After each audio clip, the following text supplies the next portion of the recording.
welcome to the Saturday evening lectures, the second virtual series of 2021. Today's topic is the fundamentals of hip and knee arthroplasty. Today, I take this opportunity to welcome our esteemed moderators, starting with the Honorable Dr. Dilip Shah.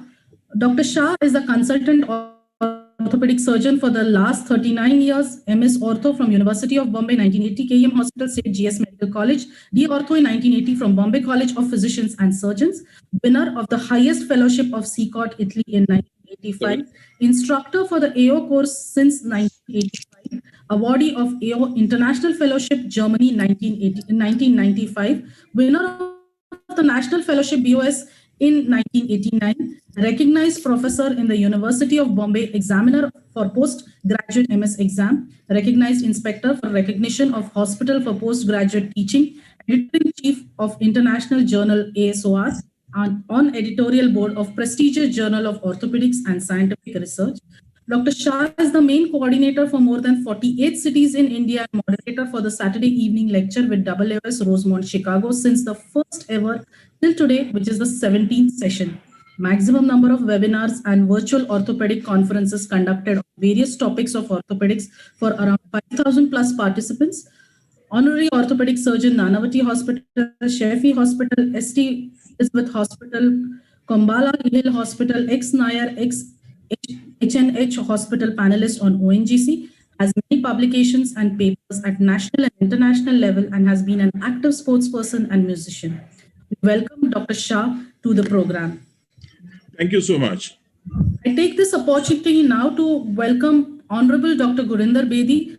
Dr. Bedi, the director and HOD of Fortis Hospital, has trained in Delhi Premier Institute and in England for 11 years for various university hospitals around Bristol, Newcastle region. Having trained and worked extensively in NHS UK, he has varied special interest in areas such as joint replacement, both in lower limb and upper limb, arthroscopy, foot ankle surgery and spine surgery.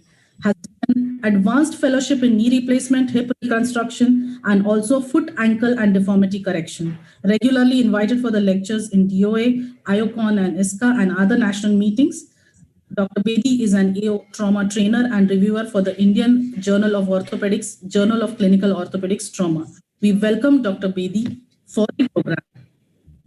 I also take this opportunity to welcome and introduce Dr. A.K. Pal, the youngest professor at the age of 42 years and head of the Department of Orthopedics, Traumatology, IGP, MER, SSKM, Medical College, Kolkata, West Bengal, with 35 international and national publications in index journals and author of the book on an Atlas of Orthopedic Surgery, selected as one of the inspiring orthopedics of India for the year 2019 by Economic Times, winner of the A.A. Mehta Gold Medal 2002, Best Scientific Presentation of a Session in IOCON 2003, Best Paper in Implant Section as a co-author in IOCON 2004. Johnson & Johnson Traveling Fellowship of IOA in 2007, S.N. Bakshi Gold Medal Award for Best Publication in Indian Journal of Orthopedics 2012, and National CME Lecturer Reviewer of Indian Journal of Orthopedics. I take this opportunity to welcome Dr. Pal to the program. I also take this opportunity to welcome Dr. Subhash Jangid, currently working as the Director and the Head of Orthopedics and Joint Reconstruction at the Fortis Memorial Research Institute. Introduced the world's most advanced NAV3 computer navigation techniques for joint replacement and Navio robot for knee replacement for the first time in India, reviewer of the Journal of Arthroscopy and Joint Surgery by Elsevier. He has a vast experience of more than 19 years with 10,000 surgeries in the field of orthopedics, visiting faculty to the Namadi Teaching Hospital, Nigeria, General Secretary of the Gurgaon Orthopedic Society, member of the Royal College of Physicians and Surgeons, Glasgow, UK, and life member of IOA, ISHKS, DOA, BOS, ROSA, GOS, FOSMI, ISCA, and NAMS. So I take this opportunity to welcome Dr. Jangid to the program. And I also welcome Dr. C. Dr. Ravi has a fellowship in Arthroplasty and WOC fellowship in Arthroscopy, HOD, Department of Orthopedics, Mahavir Institute of Medical Sciences, with more than 24 years of experience experience in orthopedics, presently working in Apollo Hospitals, Hyderabad. Dr. Ravi has been associated as a professor of Deccan Medical College of Medical Sciences with a teaching experience of more than 15 years till now. And main area of interest is joint replacement, difficult primary and revisions, special interests in pelvic and acetabular trauma. I take this opportunity on behalf of IPCA Laboratories to welcome all our esteemed moderators to the Saturday evening lecture. A little about IPCA: with we over 700 scientists focused on new drug development systems with more than 220 patents filed, 7 APIs and 9 in-house manufacturing facilities. A fully integrated pharmaceutical company manufacturing more than 350 formulations and 80 APIs for various therapeutic segments. Leaders in pain management, we with Zerodol are a perfect companion that understand your patient's pain like no one else. From acute to chronic, for every kind of pain, Zerodol, the #1 brand in managing pain with more than 12 crore satisfied patients every year. We understand pain across 27 countries of the world. With this, Zerodol also welcomes all the delegates to the program. And with this, I hand over the session to Dr. Dilip Shah to take the program further. Thank you so much. Madam, if you stop sharing, I can share my screen. Yes, sir.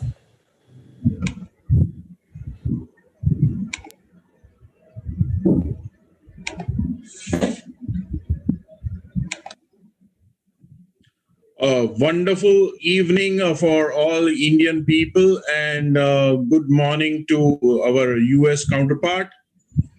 A very good evening, really.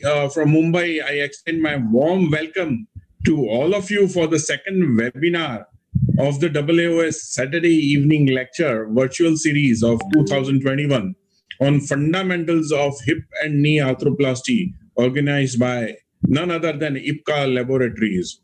I mean, you should know the fundamentals well, because we have coined a term BMR, Basic Mein Rada.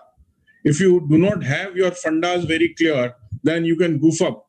So, post-successful first AAOS meeting which we had, we are having the second meeting of 2021, and it has gained so much of popularity. And I'm looking forward to having yet another insightful program for knowledge and experience sharing with our colleagues from AAOS and great moderators from rest of India. What I want to confess is AAOS is a big name, and wherever you go, in fact, there are some doctors have been told that after having attended IPCA meetings, when they are given the certificates, they put it in the display so that patients who come, they are really impressed by AAOS. So such is the level of AAOS. The global leader in orthopedic learning conducts many learning programs through live events, small conferences, and with us webinars of late. Otherwise, we had real webinars also. The AAOS Orthopedic Learning Center, OLC, is the leading center of laboratory-based learning in the form of lectures, surgical demos, and case discussions. The subject matter experts are selected from the best of best and are experts in their respective specialty in orthopedic segment. IPCA brings a unique webinar-based live training lectures taking place at the Orthopedic Learning Center, OLC, Rosemont, Chicago, by AAOS, called Saturday Morning Live for them and Saturday Evening for us. Although Saturday Evening Fever is also well known, but after having learnt wonderfully well from them. Webcasted on Saturday Evening India, this session, we call it as Saturday Evening Lectures. We bring you the Saturday Evening Lecture series virtually, and this is 2nd of 2021. And what a great faculty. Nicolas, who is from University of Iowa Hospitals and Clinics, Iowa CD. Curtis Hartman, University of Nebraska Medical Center, Omaha. And I am one of the moderators. I have the privilege of being with you for last 17 webinars which we had. My good friend Gurinder Bedi from Delhi, Dr. A.K. Pal, who is always friendly Pal from Kolkata, Subhas Jangid, young but quite knowledgeable, and he's from Gurgaon, and Dr. C. Ravi from Hyderabad. We will be moderating the sessions for you. And the course highlights are learn to deal with TK and complexities like deformities and old incisions, hardware, augment your understanding on measured resection versus gap balancing in TKA, get abreast with advantages and limitations related to various hip surgery approaches like posterior, anterolateral, and lateral, and increase awareness about your understanding on managing post-THA complications. I thank you, but let me clarify. Let us now begin our session from AAOS and connect to the interactive question answer session, which will start approximately at 10:02 p.m. I request everyone to send in your questions in the chat box to make it an enriching session with great interaction, because your question can be question of so many who were hesitant in asking. So why not be the first one to start asking questions? So over to my friends in Rosemont, Chicago. I'll stop sharing my screen and let's see what's happening. Rosemont, Chicago, over to you, sirs.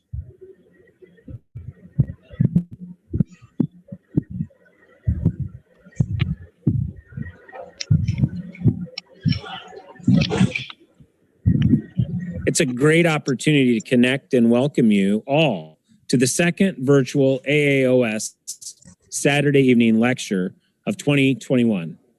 This is the 17th in series of AAOS Saturday evening lectures, which has always brought an insightful blend of global expertise and Indian perspective. The topic for today's AAOS Saturday evening lecture is Fundamentals of Hip and Knee Arthroplasty. I would like to express my gratitude towards the Indian faculty, Dr. Dilip Shah, Dr. Gurinder Bedi, Dr. A.K. Paul, Dr. Subhash Jangid, and Dr. C. Ravi for making this program content rich and interactive, and IPCA Laboratories Limited for the educational grant. I look forward to a great academic feast. Thanks and best regards. I'm going to try to sort of stay in my lane here because we have a varus valgus talk coming up, and we've also got a implant design talk coming up. So this is really talking about your workflow and how you thinking about the knee and where you actually place the parts and how you get it balanced. Nothing really pertinent. I think my real pertinent disclosure is that I use both techniques.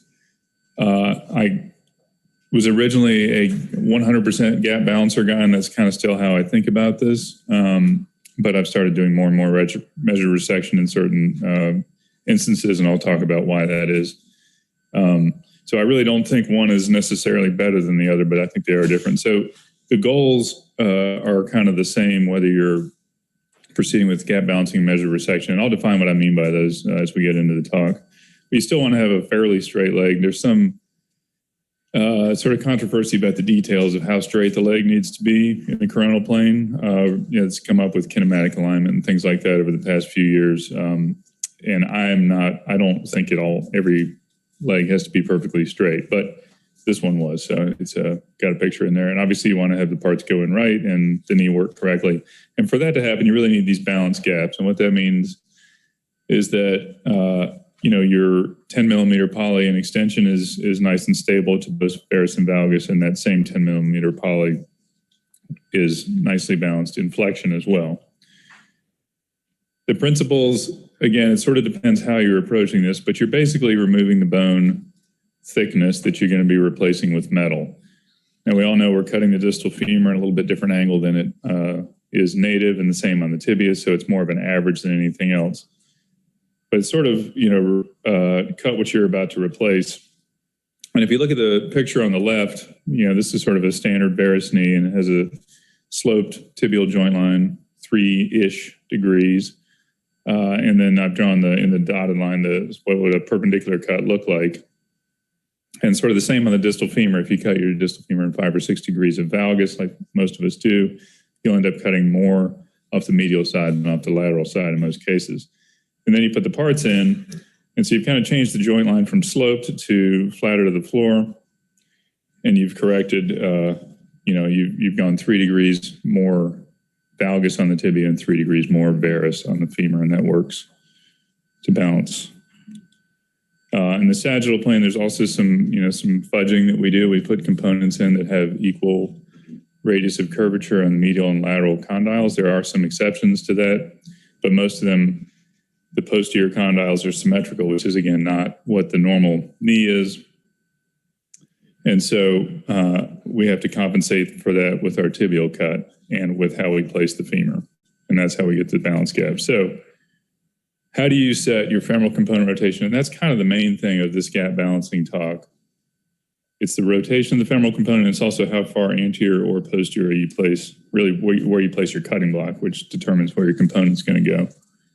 And if you look at the left, this is probably, this is the horizontal line on the femur as your transepicondylar axis, which I think is a good landmark, except that it's very hard to be super precise about it. And then Whiteside's line is the vertical one, and that's really just a line that goes down the lowest point of the trochlear groove. That's the one I use. I think it's a little easier to see, and since they tend to be perpendicular to one another, you kind of don't need both. The picture on the right is more what a gap balancer might look at, where you can see what you're trying to make is this rectangular gap inflection. You can see, this is a picture from a Doug Dennis article. Basically, he's got lamina spreaders in, tensioning the knee in 90 degrees of flexion, and then the block is put so that you automatically get a rectangular gap after you make the posterior cuts, rather than just placing a sizing guide, okay? But you can see on the left picture, there's that 3-degree difference between the joint line of the tibia and the cut line that you're probably going to make, and that's how you get the 3 degrees external rotation with your standard sizing block. So this is what it is. How do you position the femoral block? That's gap balancing versus measure of resection.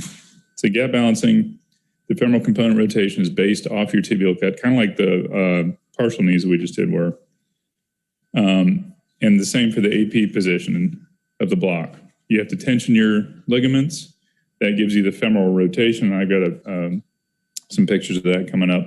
And then you put the block so that you automatically have a good flexion gap. Measure resection, your femoral component position is based on bony anatomy, 3 degrees external. Some of the sizing guides have more options than that. And then the anterior posterior position is based on actual distance from the posterior condyles. So there are a lot of similarities, like we talked about, the same distal femur cuts, the same proximal tibia cut, about 90 degrees, depending on some, underlying deformities that you might want to undercorrect. But measure resection, you have this, this is just one of the manufacturer's blocks. It's a 3-degree block. You can set it left or right. You can see the paddles here. These rest on the posterior condyles. And then depending on how you have it set, these holes here are what you drill, okay? So this would be, I think, this is a set for right. This would give you 3 degrees more external rotation on a right knee compared to this, okay? And this is a left down here. And then the distance from here to here is measured. This is a posterior referencing system, so it's always the same. If you have an anterior referencing system, it's always the same distance coming down from the front. Gap balancing, this is the widget I use. You don't have to use a widget, and there are lots of widgets out there. But basically, it's something that goes into the flexion space. This knee's at 90 degrees. The tibia cut is already made. The posterior femur cut is not made. Okay, I'm using a lamina spreader to push the femur away from the tibia. And you can see, it's a little hard to see, but there's a much bigger gap over here between these two paddles than there is over here. And these are these two paddles. The top one can rotate. And so what happens, these are the two block holes that you end up pinning that guide where your foreland cutting block goes. These are always parallel to this bottom plate. And that's how you get your rectangular gap. So, so the tibia cut really drives everything. And then you also set the anterior posterior position by by moving it up and down on this little slide. So you can make it a 10 gap, a 12 gap, based on what you had in extension. And that's what this shows. This is a different system that I've also used. So here's a cutting block. This is just an anterior posterior cutting block, but you can see their numbers here. These are the correspond to the thicknesses of the poly inserts for this knee, 8, 10, 12, 5. And you can just slide this thing up and down. So if you had an 8 in extension over here, you would set this on 8 over here, and that should make your gaps equal in addition to being rectangular. This is one case. This was a sort of a tight varus knee. You might call it constitutional varus. The guy's probably always been varus, and then he got arthritis on top of it. The yellow line was what the measured resection block told me to do, and the red line was what the gap balancing block told me to do. And I think what happened is this was a guy who sort of had built-in varus always, and then I made a nice 90-degree cut on his tibia. And so his knee was very tight medially in flexion. And so the gap balancing device sort of corrected for that, whereas the measured resection device did not. And once you're done, what you want, if you're not lifting up on the thigh, on the left, it won't look right. But as I lift the thigh, pull down on the foot a little bit, I should get a nice rectangular gap. And that's true whether you're doing this with the measured resection technique or gap balancing, but that's the goal. I think there's some outliers that you can get lost in if you're doing measured resection. Some of these sort of extreme varus knees typically have hypoplastic lateral femoral condyle, particularly on the flexion side. That's where all the cartilage wear is as well. And so you can end up with an internally rotated femoral component. And the severe varus knee sometimes you can also end up internally rotated because there's so much wear medially, and the posterior medial condyles can be huge. So I think the gap balancing can also be helpful on these outlier cases, but people who are good at measured resection sort of make these corrections as they go. So this is what you want to avoid. Here's an unbalanced knee. This woman came in, play that one again. So you can see as I lift the thigh, it gaps up and much more laterally than medially. And this is actually with a constrained insert in it. And so this was not a balanced knee. This was done with a measured resection technique by people who do a decent number of knees. But I think she had funny anatomy and didn't get things corrected with the measured resection guide. So I think there was excessive posterior resection. If you look over here, there's not that much offset between here and here. And also the femoral component's internally rotated. And so those two things will give you a loose flexion gap that's especially loose laterally. So she needed a full revision. So there are advantages and disadvantages of each technique. Gap balancing, if everything goes the way it's supposed to, which does not always happen, you should not need to do any balancing after you've made your cuts. It's nice that it's individualized, and I think it may cut down on the outliers. Measured resection is faster. It's easier. You do the entire femoral prep typically, which gives you a lot more room to work on the tibia because you don't have the posterior condyles there. And if you make errors in measured resection, they don't tend to be linked. Whereas if you do that in gap balancing, everything can get sort of propagated and sometimes even potentiated down the line.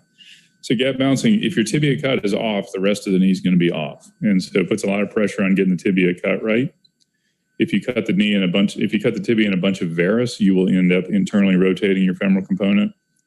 And also has some implications in terms of slope. It is hard to get enough tibial exposure without cutting the posterior condyles. It's not impossible at all. It's just harder than if you've already cut the posterior condyles. And it's slow. I think it's slower. And then I think, the idea of balancing after the cuts is, when we say balancing, what we really mean is cutting things. And if you're a little tight medially in flexion and you want to release some things, it may have extension gap consequences that you don't want. So there's some information about this. This was a Doug Dennis study in vivo flora. There was more liftoff in a deep knee bend with the measured resection knees compared to the gap balancing knees. However, all of these patients were happy. So they took 60 happy patients and did this study on them. So there was a measurable difference, but not necessarily a clinical difference. And then more recently, there's this pressure sensor technology, which I think is pretty intriguing. And it's a way to just, you take these trials, have sensors in them, and you put your trials in and put this trial insert in it, and it can tell you if you're pretty close in terms of the pressure through the ligaments on each side, or if one side's way tighter than the other. And this was, I think, an industry-sponsored study. I'm not sure, but it was. They did show a big difference if the knees were unbalanced, which meant more than a 15-pound difference between the two. We don't know sort of what the right difference is yet. So there are two different ways of setting your femoral component rotation and your anterior-posterior component position. There is no conclusive evidence that one's better than the other. There is some evidence that balanced gaps are better than unbalanced gaps. And I think we're still looking for this sort of easy, consistent tool that'll do all of this. Thanks.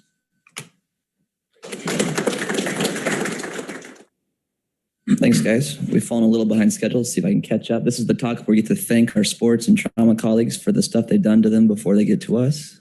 No real pertinent disclosures to this talk. Here's a case example of how things can go wrong. A 42-year-old male with a history of tibial plateau fractures, external fixator, dual incisions, ORIF, later hardware removal, presents with pretty stiff knee, post-traumatic OA, asking for an amputation, discussing total knee fusion, AK, and decided on a total knee. Prior incisions, as you can see, the lateral incision was not used in this particular case. A separate medial incision was elected to be used. It doesn't really turn out that well, and he winds up getting his wish with an AK. So this is what we're trying to avoid. How do we avoid these complications? Well, it's a physical examination, perioperative planning, and understanding the anatomy and what the knee is telling you. So we want to really pay attention. Where are those skin incisions? How do we deal with their hardware deformities, range of motion in particular, vascular status, making sure they have good pulses.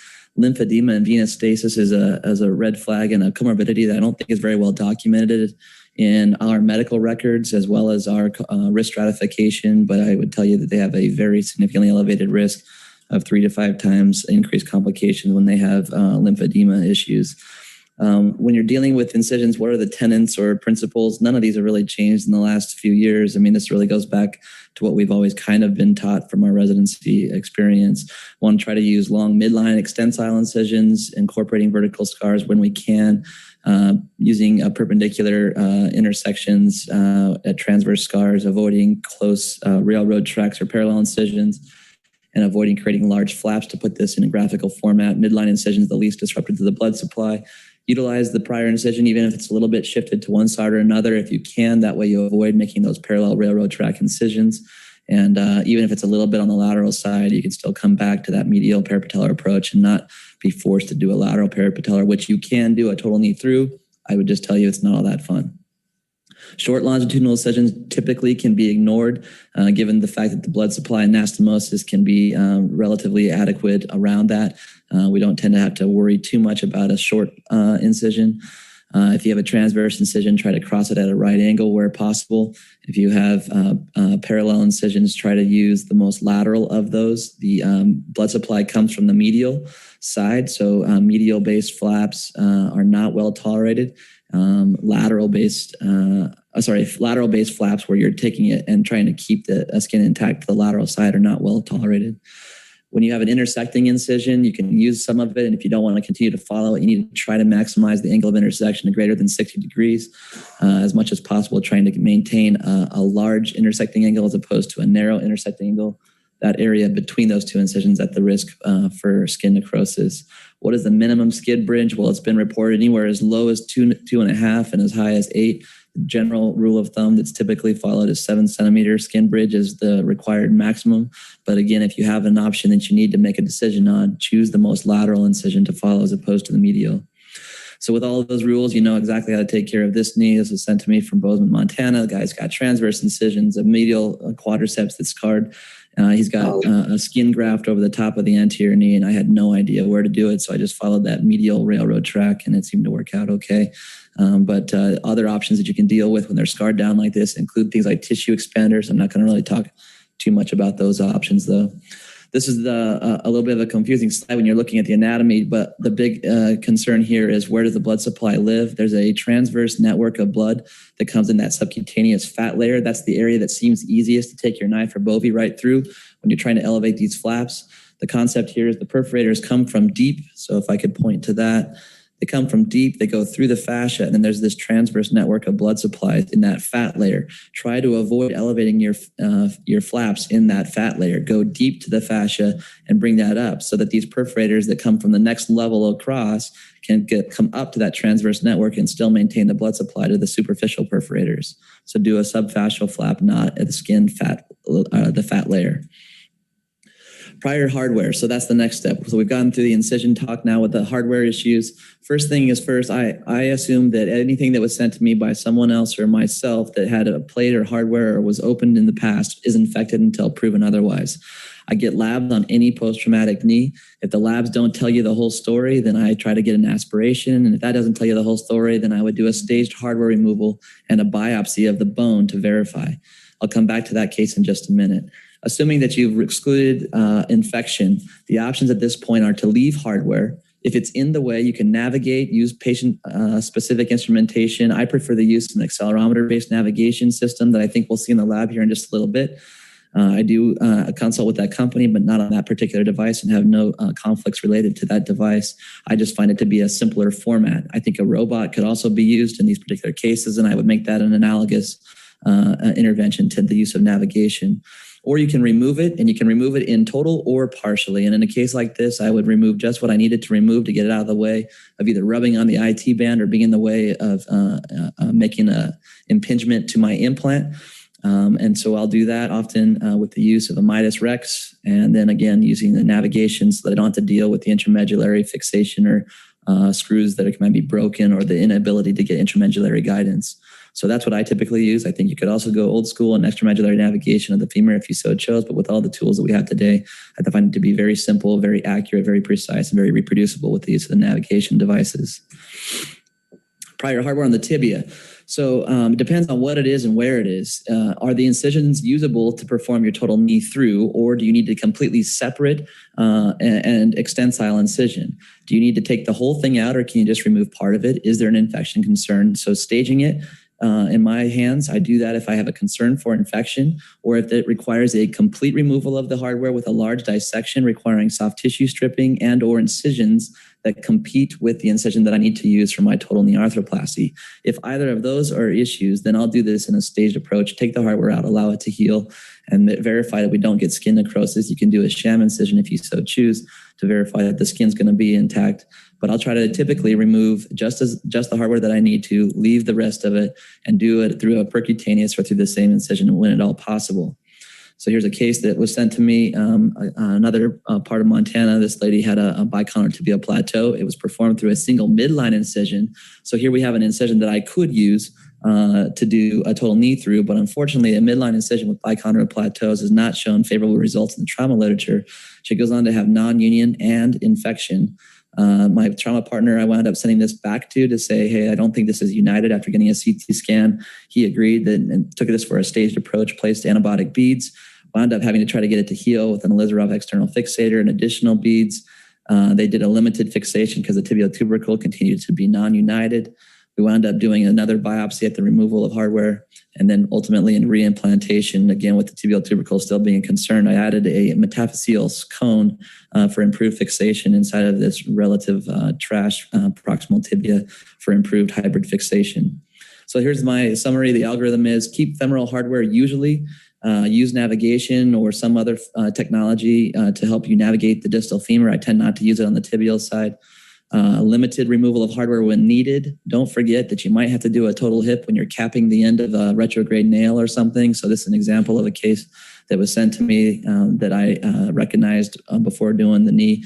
His hip was bad. We're probably going to start with the hip, but I'm having our trauma guy that put all these locking screws and interfragmentary screws in. I'm going to have those taken out so that I can do the hip and then do the total knee at a later time. On the tibial side, I remove tibial hardware, stage it if there's concern for infection or extensile soft tissue is necessary. I'll do it simultaneous as a total knee. If I can do it percutaneously, limited removal of the hardware or a small dissection or use of the same incision. Thanks. Okay, so I'm going to try to wrap this session up talking about deformity. I do have a few disclosures, but nothing related to this. So dealing with deformity, knee replacement surgery, obviously, deformity is a rule, not the exception. Most of the knees that we replace have some form on the spectrum of deformity, but there's deformity and then there's severe deformity, as you can see there. And I think the questions I'm going to try to answer here is, one, does it need to be corrected? And if so, does it need to be corrected during the knee replacement operation or before, or can you ignore it, or can you compensate for it with implants that you use? So simple valgus knee, we did some of the balancing techniques that Dr. Clark talked about, and we're able to reconstruct this knee with straightforward primary implants. But these are really the deformities that we want to focus on today, the more complex extra-articular deformity. Usually these are either congenital malformations or, in most cases that we see, in all the cases here, post-traumatic in nature. These are patients that have had injuries that have left them with some form of coronal or sagittal plane or rotational alignment. So I'm going to really try to make this a case-based example here. I've got 4 cases where we're going to really get down to the coronal and the sagittal malalignment, and really the proximity that the deformity is to the knee. So if you sort of take a step back and do some analogies to managing patients with traumatic injuries in the periarticular space, we know that greater deformity is generally tolerated when it's in the plane of motion of the joint. So in the knee and the sagittal plane, and as it becomes closer to the joint, it is generally tolerated better. So sort of keeping that in mind when we're considering these cases and what to do is how we're going to approach it. So we're going to kind of get into the coronal, sagittal plane, both near and far from the joint. So this is a first case. This is a patient with a sagittal plane deformity that's relatively far away from the joint. It's not in the metaphyseal region. This is a 52-year-old guy, relatively young, has bilateral knee pain. This guy is actually going to be case number 2 because his other side has a nice coronal plane deformity. Advanced varus arthritis. He had closed femur fractures that were treated non-surgically with skeletal traction at age 17. He did great for many years, but went on to develop substantial varus pattern arthritis and was ready for a knee replacement. So this is more of a translational deformity in the sagittal plane. It is a little bit further away from the joint, but it's in the same plane as the knee motion. So generally this is going to be a deformity that's fairly well tolerated. And as long as you can negotiate the distal femoral segment and instrument the femur appropriately to obtain the alignment that you want in the coronal plane, then you, I think, can more likely than not proceed with standard instrumentation. So this was actually a case that Jay Lieberman did at the University of Connecticut. And he opted to use fluoroscopy intraoperatively. I think, as Chris had mentioned, this is a great time for some of the more technologically advanced features that some of the different systems have, whether it's full navigation or computer or some of the other options that we're going to be able to talk about a little bit later. But this is a case in which he had a standard posterior stabilized knee. He needed some medial releasing, but I think Jay did a great job realigning his left side pretty much with fairly conventional knee replacement other than using fluoroscopy intraoperatively. Same patient, so he loves his left knee, now wants the right side done, and this is shortly after I arrived at Connecticut, fresh on my fellowship, and Jay was like, I don't have time for this case, I need you to take care of this. So of course he tackled the easy one and left the little bit more complex one for me, or at least one that I've made more complex. So this, again, is another translational deformity, but it sort of creates an angular issue when you think about how you're going to cut the distal femur.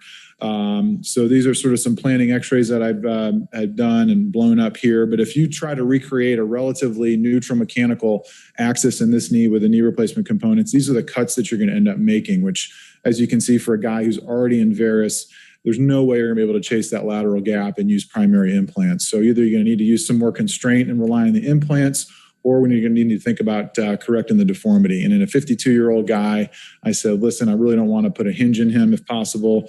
Why don't we, try to correct this deformity and reconstruct his knee with primary implants. So I perseverated over how to deal with this. Dick Scott was a visiting professor during that time at UConn, and I showed him the case, and he said, I would definitely realign the intramedullary canal over a nail, translate the femur back, and then, as you can see in the picture that I have there, it sort of looks like a more normal femur, save for the extrasclerotic bone from where the prior fracture had healed. So that was my plan. I was going to do a corrective osteotomy over an intramedullary nail. and tried to kill the guy in the operating room table. About 1.5 liters, 2 liters of blood later. I bailed on the IM nail process because I was worried that translating that bone would just cause further bleeding, and I ended up taking a wedge out, and I'm just going to quickly, in interest of time, show you what I did here, but took a wedge of bone out to correct the alignment and then neutralized it with a plate, and that was a fun little procedure. He healed uneventfully, and then 3 months later, we went on and tackled this with sort of a standard approach knee implants here. So posterior stabilized knee, you can see the generally a good clinical result. He has a fairly well-aligned bilateral knee replacements. So same patient, 2 different deformities and 2 different planes. I thought that was a great case to kind of show how to deal with that.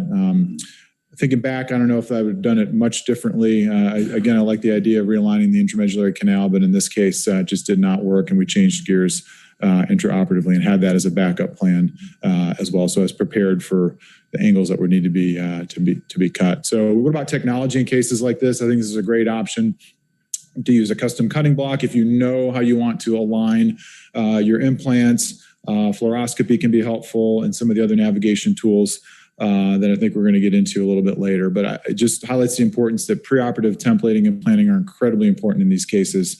In these, I use extramedullary guides. I do a lot of marking up of x-rays beforehand and try to pay close attention to some of the bony landmarks. And I think it can be, a reconstruction can be reliably achieved if you pay attention to some of those details.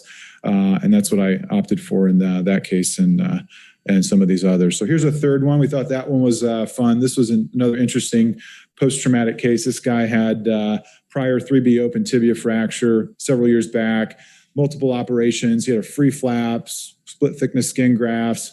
Our plastic surgeons had taken a look at him and said, you're on your own. This patient kind of came to see me with the idea of, hey, if it's not possible, I understand, let's do an amputation instead. So, in these cases, I think it's reasonable to give it a shot. So what are we dealing with here? So not only do we have the complex deformity in the proximal tibia, but he has a huge soft tissue defect, and it's incredibly adherent to the proximal metaphyseal bone of the tibia on the medial side. So this is another angular deformity in the coronal plane. It's a little bit closer to the joint, but still in a region that I think is far enough away that it's going to affect the alignment if you try to reestablish the mechanical access. And he has profound medial laxity with a very poor soft tissue envelope. So this is a case, I kind of would like to correct that. Maybe at the time of surgery, use a longer stem so that my balance, I'm not having to rely as heavily on implants. But I kind of felt like with his soft tissue issues, we were going to have one chance at this. And this is a case that I ended up going with a primary hinge. So this took a while to plan out. This is not an implant I've ever used before. I've put one of these in, but I needed one that would allow for translation and an offset to help mobilize the stem and have a relatively short proximal tibial fixation segment. And we were able to accomplish that with the cemented construct here. Again, careful preoperative planning, marking out of x-rays, and then trying to execute that plan with some extramedullary guides intraoperatively. And the end result was a win for this guy. In an effort to stay on time, this is sort of my last case. This is another sagittal plane, close to knee deformity. So this is a guy that had multiple injuries, distal femoral fracture, and you can see that fracture is healed and his distal femoral segment is in a position of extension here. This is the prior anterior cortex of the distal femoral segment in relation to the remainder of his femur. So this is one, it's close to the joint. I think you can adjust the component position, and I just added a lot more flexion to his knee here relative to that segment to compensate for that. And he healed and did well. So again, in summary, I think these cases require a lot of thoughtful planning. If the deformity is close to the knee, you may be able to correct it with implants and balance the knee, especially if the deformity is in the sagittal plane. If it's in the coronal plane, you kind of need to plan it out and see how much bone you're going to resect and rely on your experience and balancing to know whether or not you're going to need to rely on more constraint. If it's further away from the knee, those are cases in which you may need to preoperatively or simultaneously perform an osteotomy to correct the deformity, especially if it's in the coronal plane. I did not show you a case in which we did an osteotomy and an arthroplasty at the same time. I'm sorry I didn't have one of those to go over, but I know that's another possibility in some of these. And I do think that considering adjuvant technology is really a beneficial option in these cases. That being said, each one of these is very, very unique, and you have to really take a thoughtful approach. So I look forward to talking with you guys again in the lab. I appreciate your attention. Thanks.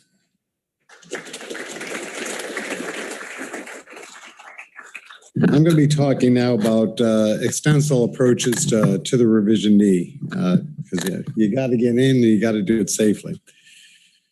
And my disclosure is not relevant to this. Well, we'll start with the exposure. You're going to start at the skin. These are oftentimes multiply operated on limbs. You always have to look at the skin and say, where am I going to enter the knee? Keep in mind that if you have multiple incisions, if you can use the most lateral one, that's the best one. If you have to split them, you'd like to have at least about 5 centimeters between those incisions to allow a skin bridge so that the skin's not going to die. Having necrosis of the skin is really bad. If there are incisions that are perpendicular to the wound, they're not so much of a problem. So you don't have to worry as long as you have at least about 60 degrees of an angle. Remember, there's oftentimes some very tight skin. Sometimes you'll have, like in this case, you'll see very adherent skin, especially when it's over the tibia. Those can be very problematic. And when I have a situation like that, I'm going to preoperatively consult a plastic surgeon. They may come in with me, they may not. They'll give me advice of what I think I should do, but you want to have them know the patient so that when you call them at the time of surgery or after the surgery, you have them available, and you also want to know if there's something they can do ahead of time. The group at ISK had talked about pre-op tissue expanders. We've used not so much expanders, but we have used gastroc flaps and other soft tissue procedures by the plastic surgeon, which can be helpful. So always remember the skin, if it's in poor shape, you're higher risk for infection, the exposure will be difficult, the closure will be difficult, healing is bad. So pay attention to the skin before you get into the knee. The simple steps for exposure, you want to extend the incision proximally and distally as much as you need. I'm an MIS guy. I'm not an MIS provision surgeon. MIS is maximal invasive surgery for revision. You want to do early lateral releases because the lateral release often helps a lot in mobilizing the patella. And I'll talk a little bit about that later. You want to do a subperiosteal dissection around the tibia. You're going to really release around the medial side and externally rotate the tibia and to get it forward. And remove all the scar. Take your time, remove the scar. You're going to hear me saying that over again. You want to take your time, reestablish. And it's actually pretty amazing. As you take your time and remove the scar and remove all that adherent tissue, the knee becomes more and more mobile as you go on with the case. You can get the adequate soft tissue exposure in the majority of cases with their medial parapatellar arthrotomy. You want to make sure that you extend it as proximally as you can. You want to also make sure that you leave that you pay attention where you are in the quad. Sometimes if you're not paying attention, you can cross over and go to lateral. And if you are not paying attention, go the other way and get into the muscle. And mid-vastus is great for primary cases. It's not so great for revision cases.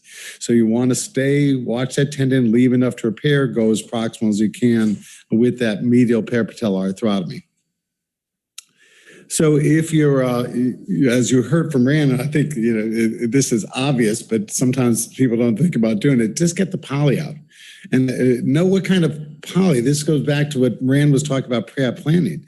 You have to know the implant. You may be in the system that you don't know how that poly went in the first place or how locked in.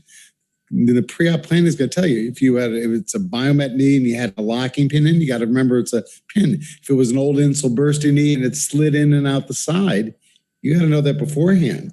You don't want to know that at the time of the operation, but you want to get that poly out early on in the case. It relaxes the soft tissue and gives you more space to work with.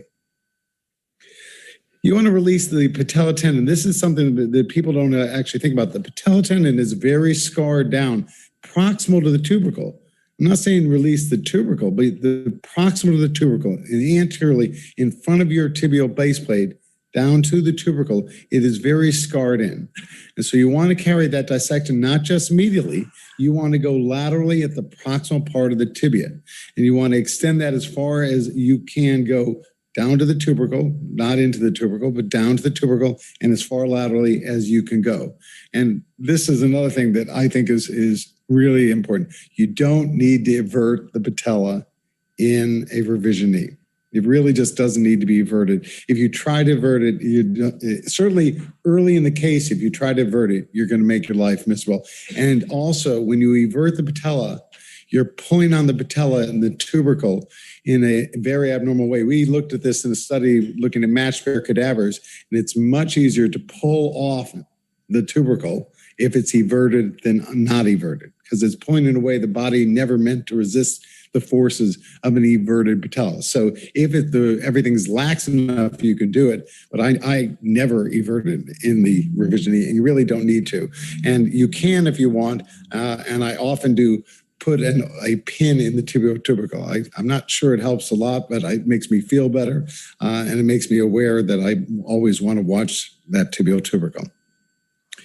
And as I said, this is a progressive release. You want to progressively and slowly work around the knee. If you take your time and go slowly and get all that scar out and keep just doing a methodical dissection, and that's the first thing. And that, frankly, takes as much time as everything else in the case. The exposure is the key to revision. It'll get you into the most trouble. So just take your time, get the scar, mobilize, externally rotate the tibia, until you can bring everything forward. And then when you have that, you can start getting your implants off the bone.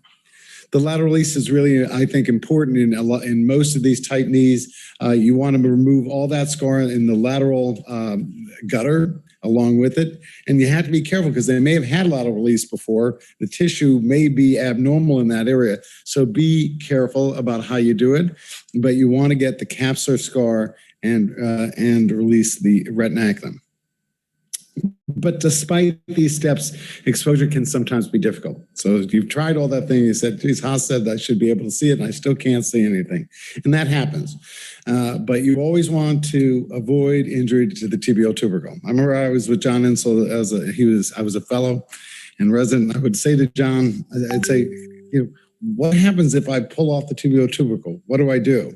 And his response was, don't avulse the tibial-tubercle, because there is no good answer. There is just no good way out of that. That's the thing that will make I won't even make your day bad. It'll make your life bad, because it's going to come back to you lots and lots of times. So you want to be slow and avoid that injury to the tibio-tubercle. The mainstays of the options you have really come down to the quadriceps snips, the VUIs, and the tibial-tubercle osteotomy. I'll go through each one of these. The quad snip, which is frankly the mainstay of our exposure for revision in tough knees. It was popularized by Insel, written up by Kevin Garvin. The story was that Kevin cut across the quad accidentally during a case, and was realized that it actually worked quite well. So he discovered it. He'll deny that, but it was actually a true story. Anyway, the way you do is I'll show you. You're going to go very proximal. And at the very proximal part of the quad, go right across the quad. Remember, you're really high up there. Don't do it low down. Very proximal, you're going to do this. And then you want to do a robust closure, because the strength comes from the closure rather than it's the non-absorbable sutures at the proximal closure that I think bring this all back together and keep it strong. I don't, and John did, and we don't at HSS change the post-operative protocol with this. So here, this is going to show you I'm going proximal at this point in time. I'm all the way at the top of the quad, and you're going to just go obliquely across the quad. And when I repair it, I actually put some mattress sutures right at the top. I put often a tagging suture just to mark the corner where I went in more across the tendon. Okay, and then it's non-absorbable stitches most of the way from there on. The quad turn down is, I almost say it for historical purposes. I haven't done one of these. I can't even remember. It's if you look at the quality of the picture, I'll give you the graininess of it. It'll tell you the resolution of the picture. But it was described many years ago by Dr. Ensel. It does work. It gives you great exposure. It is a procedure that was used for really stiff knees. The downside of it was you had to modify the post-op rehab, and it was associated with a fair number of extensor lags. So, when it healed, they didn't heal with perfect strength, and often the patient had extensor lag. And for the most part, I think it's been mostly abandoned. Only in rare cases, you went all the way up, and instead of crossing, you actually came back down, and you would literally fold the quad over, and that's what they look like. And as I said, this is a picture from about 20 years ago. So you can see that the technology improved in photography over these years. But nonetheless, you can see you had great exposure to the knee, although it's a little disconcerting these days to thinking of your patella and quad mechanism folded over that way. But if you need it, if you have no other way, it is an option. Distal exposure techniques are probably more common these days, and this was popularized by Leo Whiteside. It uses osseous healing rather than full healing of the quad tendon. This distal exposure was essentially. Let me just go and show this. They had the medial arthrotomy. The key issue was the tibiotubercle segment was extended distally about 6 to 8 centimeters long, and it's about 2 centimeters wide and about 1.5 centimeters thick.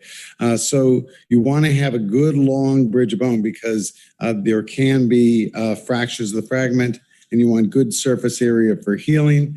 You'd bevel the edge to avoid stress risers, and you made a step cut proximally so that you wouldn't get proximal migration of the osteotomy.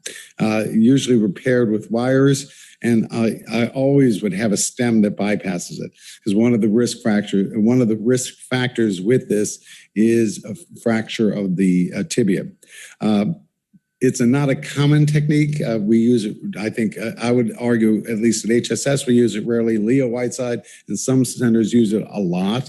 We use it very sparingly. We think the quad sip gets us by. But if you have a cemented stem in place that's difficult to get out in the tibia, this is a great technique for doing it. And sometimes if you have a really bad patella baja, people will use it and proximalize it to get a little bit higher patella. So if you have a secondary reason to use it beyond exposure, that's another indication for using it. So you have to have secure fixation. The nice part about it is range of motion is tolerated. If you get good secure fixation, you can weight bear as tolerated and do exercises and rehab them more aggressively than you certainly could do when you had the old turn downs. So just make sure it's secure in your fixation and that you left a thick enough piece of bone that you don't think is going to crack off and end up with this unfortunate patient who's got a cracked off tibial tubercle that is not so nice. So in summary, revision surgical approaches, standard medial patella approach with lateral release and slow extensive dissection gets you by in lots of cases. If you're having a really tough exposure, try doing the quad snip. That will really get you by in the vast majority of cases. And in the other special cases where it's difficult exposure or you have special reasons like cemented stems, then you could use a tibiotubercle osteotomy. It does give you excellent exposure. It is useful for revision in those particular cases, but you have to be careful to avoid loss of fixation or fracture of the tibia. Thank you very much. Okay, I'm here to talk about some approaches. This is the same. So, I don't know how to approach this approach thing because it's like religion, you believe, you practice what you learned. If you're in Wrightington, you still to this day use a transtrochanteric approach. The Mueller guys, the HSS guys, Mata, Lode, and the original Jude brothers, they all have their people whose provenance reaches to them. But an approach is just a path. It's a means to an end. It's a way to achieve what you want, which is a supremely functional hip. And there are certain principles that we have to keep in mind. Not every execution of an approach is the same. When I was a resident, there was one surgeon that had an 8% dislocation rate and another surgeon that had a 2% dislocation rate, and they were both the same approach, right? Second, and this is a recurring theme in this meeting, there's no free lunch. We paid for this. It's not free. Everything has a good and a bad. Every approach has a good part to it and a bad part to it. And approaches and the common understanding of what that approach is, that evolves. So the posterior approach when I started residency was different from the posterior approach when I ended residency, and that continues. Clearly, we should, if we do hip surgery, we should understand the approaches, but you got to choose one to do every day. Posterior approach, this is what I first learned. Its advantages are that it is simple, it's fun, it's reproducible, it is extensile, it is versatile, you get great visualization, the abductor is not violated, it's good recovery, and there is, and this is the most important point, that's why it's in bold, there is a wide margin for error, which means when you get to that edge of the target, that's when the badness happens, right? And that's very wide, and that's the best part of the posterior approach, that when I make an error, there's greater margin before that error becomes tragic. Disadvantages are that we are opening the posterior capsule. And since we spend all of our time, like right now, in this position, pushing out posteriorly, that's a risk. And that's why it's great. It's entering that soft tissue has greater ramifications for a posterior approach. Harding approaches. Clearly, better dislocation rate. Downside is that it's a transgluteal approach. You have to damage muscle. This is the study that I read with great interest as a resident out of London, Ontario, because the dislocation rate was 0.3%. That was like an order of magnitude plus what I was seeing. That was serious. That's a big difference. And this was back when the Canadian system first got started. They had a lot of money at that time before they ran out. And this was good science. This was multiple people doing the science, and they really believe it. Downside is that the moderate to severe limp rate in this series was 10%. And that limp rate is a consistent one. Ramesh, 7 and 11% persistent abduction rate. Klaus Diebenrock, when he was an Oberarzt with Gans, a 9% evidence or incidence of EMG confirmed abductor dysfunction. As I referred to before, not all approaches are the same, right? When I was a resident, there were some people that would literally let them fly, do a capsulectomy and just let them fly and not repair them. And there were others that were meticulous repairers. And this study from that institution demonstrated a difference of 400% in repairing versus not repairing. This has been corroborated out of New Mexico by White. Same difference by Wayne Goldstein, and Shun demonstrated that a bony repair is significantly stronger than a soft tissue repair, and a repaired construct was much more resistant to torsional stress. So if you're gonna do a posterior closure or a posterior approach, close it beautifully, right? All 3 layers. So once you reduce the hip, you reapproximate them, you close up the superior dead space, close up the capsule and the quadratus femoris, so that it's just like camping. When you're done, it should look pretty much like you left it, like you found it, right? Leave nothing behind.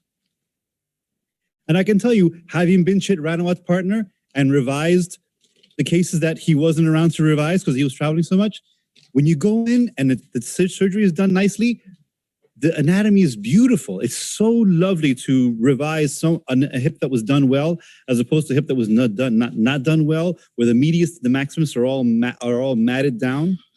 This is a study that we did when I was Dr. Renaud's fellow. Out of 1,000 patients with 28 millimeter heads, there were 12 dislocations. So basically a 1.2% dislocation rate using that direct closure that was described.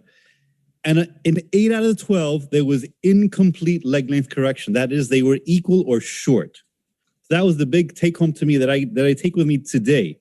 I don't do a case without telling the patient, I'm making your leg 3 to 4 millimeters longer, and it's going to feel longer for 3 months, and then it won't. Downsides is because you're not our ability to measure posterior approach is such that there will be more, or there's a risk of leg length inequality beyond what we wanted. And back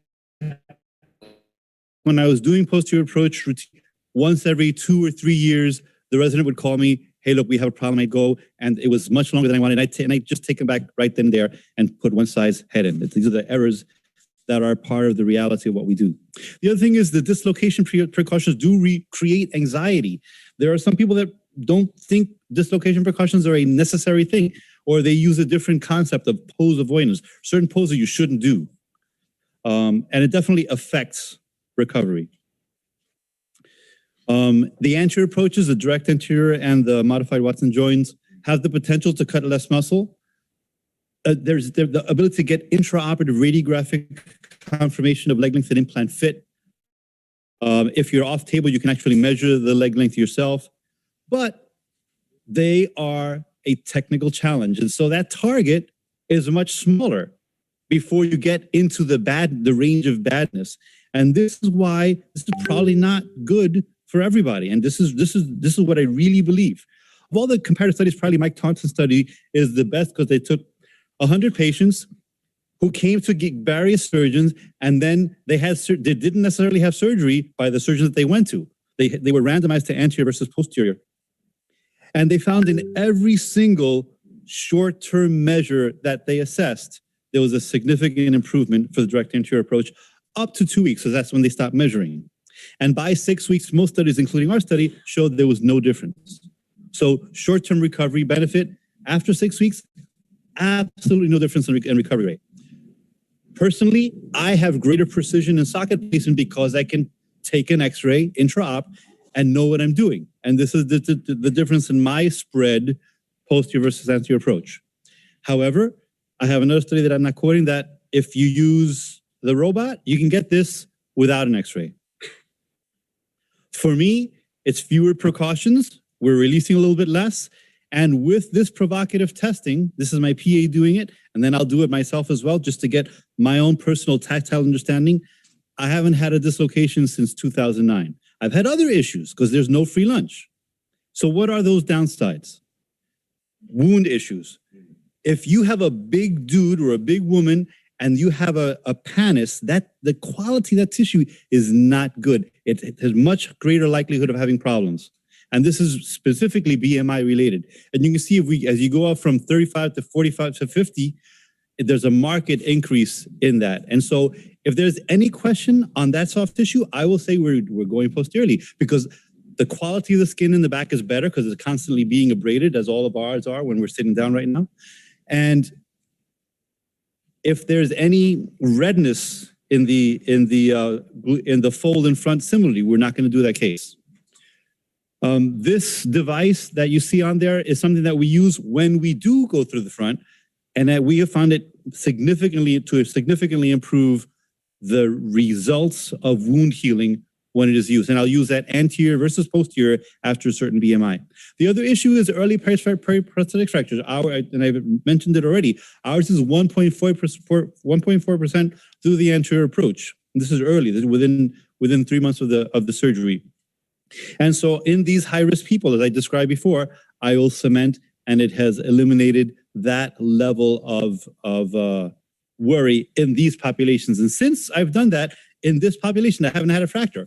I've had now my fractures are young because I'm doing more young people. So in summary, choose your evil, right? do what's reproducible in your hands and figure out what makes sense to you in terms of early recovery, dislocation rate, limp, wound healing, fracture, and margins forever.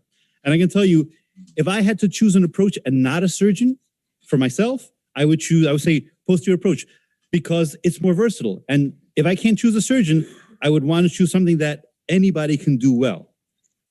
If I were choosing a surgeon for me, I'd just choose a great surgeon and let him or her decide. That's it.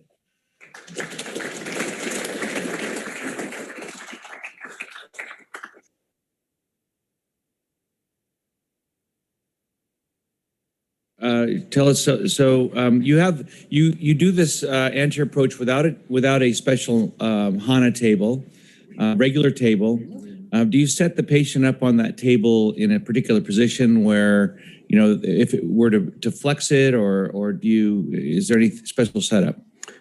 Yeah, we do. You know, so for about 40 years, you know, in Connecticut, they've been doing them on a regular table. The use of a fracture table is kind of a newer development, and there's a lot of us still kind of do it the old way on regular tables. And we're going to use it basically on an office table today. Normally, we do have a bump underneath the buttock that helps to get us raised up a little bit. It improves access to the acetabulum, reaming, and the femur. I usually will position them at the break of the table so that if I do have one that's a tougher exposure, I always ask anesthesia to drop the foot of the table. That also does have the effect of tilting them away a little bit from you. So it'd be a little bit different than what you see with this quarter specimen here. This one's bolted to a section of wood here, so we don't really have the tilt, and we're just a little bit up, but you'll get the idea, you know, on how we do it. Yeah, so that tilt really gives you an advantage looking in the socket, right?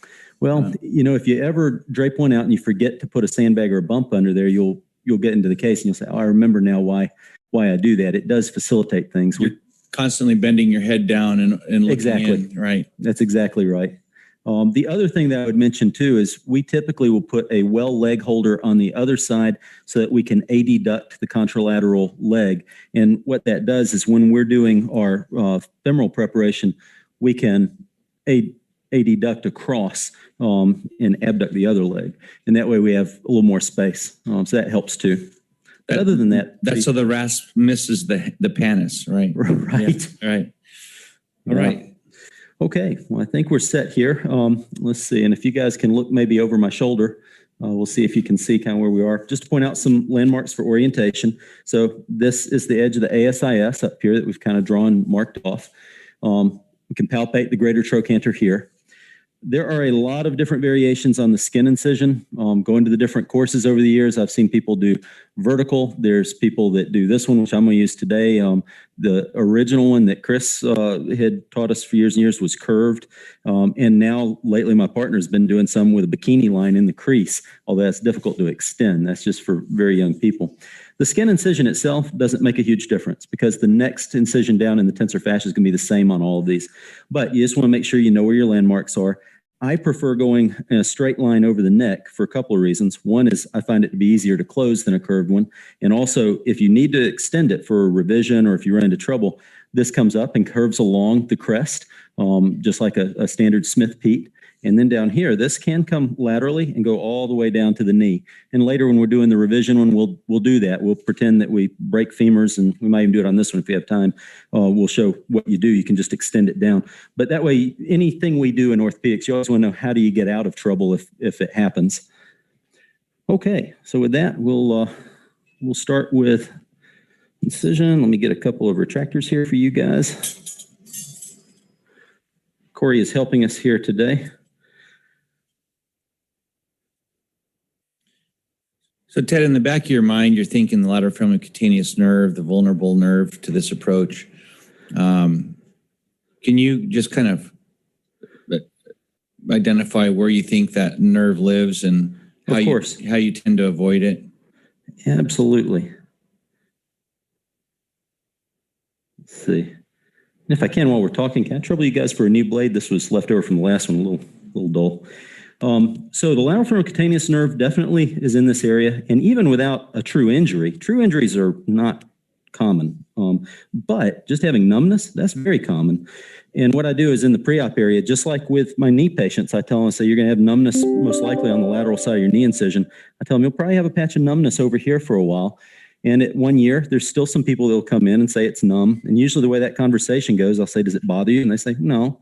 But I do let people know about it. And I think it's important that we tell people just that they're not concerned about it. And a lot of them will say, oh, yeah, I've had a scar from such and such surgery, and I've had a patch of numbness on one side of it for a while. True injuries like neuralgia, that's pretty uncommon, but it is a known risk with it. That's one of the trade-offs. Is there a number you give people? I mean, I know one paper I read reported about a 5% incidence reported. Do you give a number, or you just say it can happen? I say a small number. Okay. I'll pass that back to you. Five is a small number. Well, yeah. So we do track ours. In the last several thousand, we had 3 that I know of that I would have said it's kind of like neuralgia. We had to give them gabapentin. They had pain with it, which is pretty uncommon. We didn't see any obturator superior gluteal nerve injuries that we could detect, or sciatic ones, but that is a known issue with it. So I think it is important to tell people, and it needs to be in your consent form. So what I'm palpating here, we're just feeling where the interval is. So we've got tensor fascia lata over here. Over here is sartorius. That's going to be our interval. And usually you can actually feel it. Sometimes even your finger drops right down into it. What I'm going to do is just open up the fascia a little bit so we can get to this interval. And then actually, you can see here, my finger just drops down into that interval between. And I'm right on the neck and the capsule. So I'll take a couple of cobras now, please. Let's see. And the cobras just go on either side of the neck. Thanks, Corey.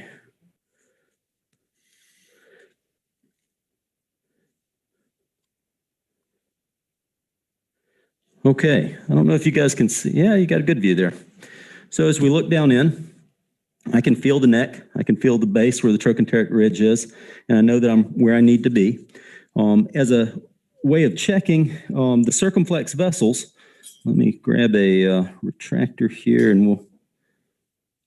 Ted, can you open up the inferior part? Yeah, perfect. Or yeah, that's what I was looking for here. Now, obviously, they're not going to be pressurized, but we should be able to see them here. Do you have a tonsil snap, please? Just anything to point with. Okay, thanks. So in this loose areolar fat is where you'll find the circumflex vessels. Typically, there are 2. There can be variations, and sometimes you see multiple branches. That looks like it right there. And typically what I do is I grab it and I use cautery and zap, and that's that. Certainly you can use an aquamanus, you can tie them off, you can clip, but whatever you do, you just need to get control of them early in the case, because if you don't, they'll retract and then they'll bleed and they'll aggravate you for the rest of the case and cause a hematoma afterwards. So you just need to identify them here at this step. That is one of the 2 major sources of bleeding in doing an anterior. The second one is the leash of vessels around the capsule. Can I have a run jerk, please? Thank you. I always say, if I don't find the circumflex, it finds me. I think that's a good way to put it, Tom. It will. If you don't see it, then yeah, you'll find it later. Yeah. And it's impressive, it'll fill this little pocket of incision. It'll fill it in 2 seconds, which makes you even more conservative and cautious when you're thinking about doing these as an outpatient in a surgery center. And it haunts you when you hear, cases that go down that have lost quite a bit of blood. Well, it is a hip arthroplasty, and yes, that can happen. Although nowadays, when we look at it, most of us all have lower transfusion, triggers to begin with, and we use TXA. We look at the transfusion rate on uncomplicated primary is less than 1% most of the time now. So it doesn't happen too often. But I would describe this part of the surgery is fairly deliberate. I spend a fair amount of time, looking, prepping, tying off, and getting to the hip. Do you find that is your, I'm not in a hurry at this point is what I'm trying to say. I agree. You take as much time as you need to be safe. You want to make sure that your approach is correct, because if you come in lateral, and you inadvertently do an anterolateral approach, you might get frustrated with your exposure. So you just take the time to see where you're going. That means some patients have a very small tensor, and you can find yourself lateral to the tensor. And, that's exactly right. As you go through this, then you're kind of working underneath the tensor, which isn't bad. It's just a little bit farther to the socket. So this is all precapsular fat that you're taking out? This is actually capsule. Okay, so you're now at the capsule level. So, I'm sorry. I meant to narrate. We kind of got a little sidetracked there. But that first ball of fat that was sort of it's a pretty thick capsule. I mean, not thick, but a robust amount of fat right on the anterior capsule there. Then this is all capsule. Well, and we should probably talk a little bit about, capsulectomy, capsular repair. There are people that do both. And it's been, at least for my 2 cents worth, I've never seen much difference between keeping the capsule anteriorly and not. There are certainly people out there that believe very fervently that it does help with proprioception, potentially with stability. Usually for a lot of these hips, they already have a flexion contracture, and we release it at this stage, and you see the hip visibly relax. But typically, I just take the anterior capsule because I've not found that it contributes much to stability. And the few studies that are out there really say it's sort of dealer's choice on it. I'm going to see if I can improve this up here, because I can see, but I don't know if you can. Well, we can see the neck and kind of the beginning of the outline of the head there. So when I was visiting your prior partner, Christoph's Kagi, thanks. I noticed he was repairing the capsule, and I always said, when a guy with gray hair repairs the capsule, it must be a good thing. Well, that's an interesting thing, because, Chris, for 30 years, took the capsule, and in his latter years, he began experimenting with T-shaped incisions, H-shaped, and really, I asked him a couple of years ago, I said, well, what do you think, at the end? And Chris, he kind of grunted and shrugged and said, well, they all seem to work. But dramatic changes, right? That was 28 millimeter head era. It's true. Now we have 36, and it just, I don't feel bad if I end up cutting it out. Some males, really old, thick old capsule, I think probably better off taking it out, don't you? I agree. Nobody ever gets an extension contracture. They all get flexion contracture. Looks like this guy has a little arthritis in his hip. It does, doesn't it? So I'm glad we're doing the right operation here. Yeah. So now as we look, let me see if you guys can see what I see. So I've got a pretty good visualization here now. I'm going to move this around. And if you don't mind, Corey, just holding that. So the base of the neck is down here and easily palpable. And typically, I think it's an advantage of this approach. You're supine in the table looking down. It's the same as looking at your x-ray on the wall. We can replicate this cut, whether we want to do a vertical one, a step cut, higher, lower. We're going to reproduce our cut in situ. If you are concerned about the neck height, you can certainly reach around and feel where the lesser trochanter is. There's people that use that as a landmark as well when they do it. Corey is just protecting the tensor from the saw so that I don't get into it with the oscillating saw blade. Ted, can you kind of show us what they describe as being the saddle? Yes. So that actually it's right up here. My hand's in the way. Let's see. Right here. So at the base of the neck, you can feel it, and then it starts to curve up to the greater troch. That's the lowest point, the nadir. That's your saddle. So that's the hallmark spot of where you don't want to cut past, right? Yeah, if you go past that, you're starting to get into the inner troch region. So I want to do that. And let's see if you guys can see if I position here. Yep. Okay, we'll do that.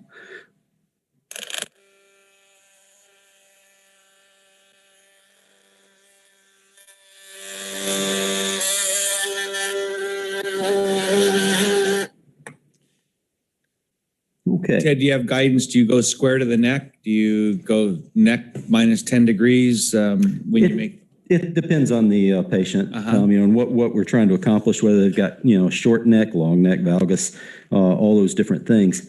With this one, we're going to find out what it looks like. We don't have an x-ray, but I think you are right. We're going to see some arthritic change. So what I'm doing now is I'm just putting a corkscrew into the head. And we're going to get that part out. Do you have a T-handle by chance? Most of your cases spinal? Are they paralyzed? We do. This guy's nicely paralyzed for you. But Daddy is. He's a little stiff, but yes. But there we go. So the head usually comes out without too much fuss. He's not too bad. And, we can see that looks about what we were trying to accomplish without a film. And now we're going to look at our acetabulum. And we should have pretty good exposure there. So I'm going to reposition these cobras on either side. So this first one is going at about 3 o'clock on this left-sided hip. And the other one is going to go at about 7 or 8 o'clock. And actually, let me see. I think we have some sharp cobras that tend to work a little better.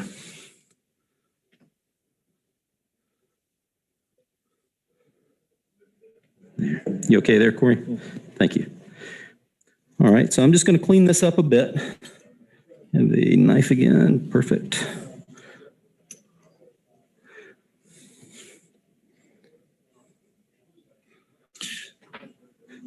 so that inferior capsule, when you come along, you really can't get the medial calcar capsule very well, and you're looking at that more inferior so-called pubofemoral ligament. Do you release that on all these cases, Ted, or do you? No, only if it's tight. And same thing with the transverse acetabular ligament. A lot of people ask about that, and I don't think it makes any clinical difference. But if it's in the way, I'll take it out, and if it's not in the way, I tend to leave it. Okay. I know there are a lot of people that will use that as a landmark when they're reaming, and it is helpful for that. I don't think the TAL will be in the way here.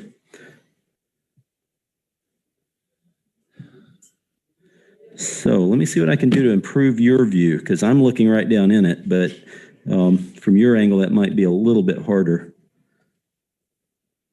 I'm going to actually clean up a little bit of rectus here, just clean that off. And hopefully you can see down there. So we were talking last night, and one of the surgeons I was talking to said he had a patient that came in. He hadn't done the surgery, but it was an anterior approach that had a femoral nerve palsy, transient and recovered. But that's a known risk, although we've not seen it in the last several thousand. But we are aware of it. It can exist. I do know of femoral veins that have had thrombosis because they were a very large patient, and this retractor is pulled back and putting pressure on the bundle. That can happen with somebody with a really large thigh. We've seen that once or twice in the last 15 years. But femoral nerve injuries are rare. I mean, you'd have to probably excurse pretty far away with placement of your sharp cobra to really get there and cause a problem with the femoral nerve. What we got for our first reamer there? So I have a peds surgeon that watched us do this, and his approach to the hip was pretty straightforward. He's done so many kids' hips in the front, and so he did. And the first one he ever did was with a resident, and he was on the far side of the table. My premise is it's when the guy on the far side of the table is trying to see in the hole, and I always tell my assistant on the other side of the table, you can't see in here. And if you can, you're pulling too hard. Well, that's true. If you have an overzealous assistant over there, that was 4, I think. Let's go to a 50. So you pulled out a 54 head. Do you have a basis on what reamer you start with? Usually about a 44, 46. So you go small no matter what. Well, most of them need a little bit of medialization. This guy will not. But, if you start, you medialize in the early reams, and then just with any approach, you start to settle into where you're going to be, and you don't want to change your vertical inclination or anteversion very much in your last few reams. Now, it's probably a little harder to detect as you look there, but what I'm shooting for here is about 10 to 15 degrees of anteversion and about 35 to 40 degrees of abduction.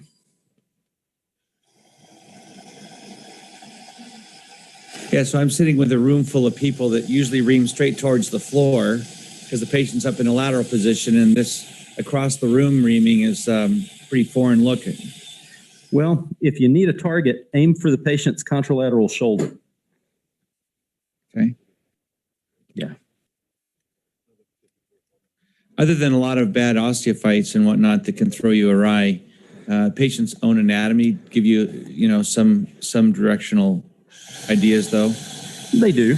The other thing that we're looking at, I've got a pretty good view of the acetabulum. I'm using the reamer and the rim to, keep an eye on my depth as I go in. If there had been osteophytes, obviously we would have probably trimmed those off beforehand to get an idea where the true edge is. Okay. 54.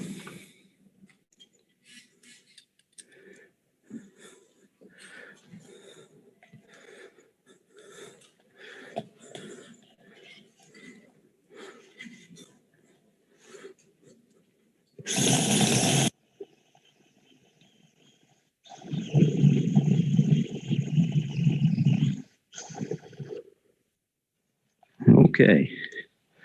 I think we'll stop there. Number one, it looks about right. Number two, 54 is the largest shell we have. So Worked out perfectly. it's perfect. So you have to put the notch somewhere. I suggest putting it at 2 o'clock. So if you ever have to come back and pop the liner out, you can get to it. The other reason is if you do tend to use screws, this positions us at a pretty good position. If I end up using screws, I usually will put a 30 millimeter straight up because it's a safe zone, and then one in the second spot over here, 2 screws. And you're in a safe zone if you go ahead and position them this way ahead of time as you put the cup in. Yeah, you have to kind of reorient yourself to the Wazlewski zone's safe zone there, and it's more externally rotated as far as the screw holes have to be more lateral, right? Well, it's true. If you're used to a lateral decubitus position, yes. It's a little easier transition if you've done anterolaterals supine. It's not inherently any more difficult than any other approach. It's just a matter of what you're used to. Right.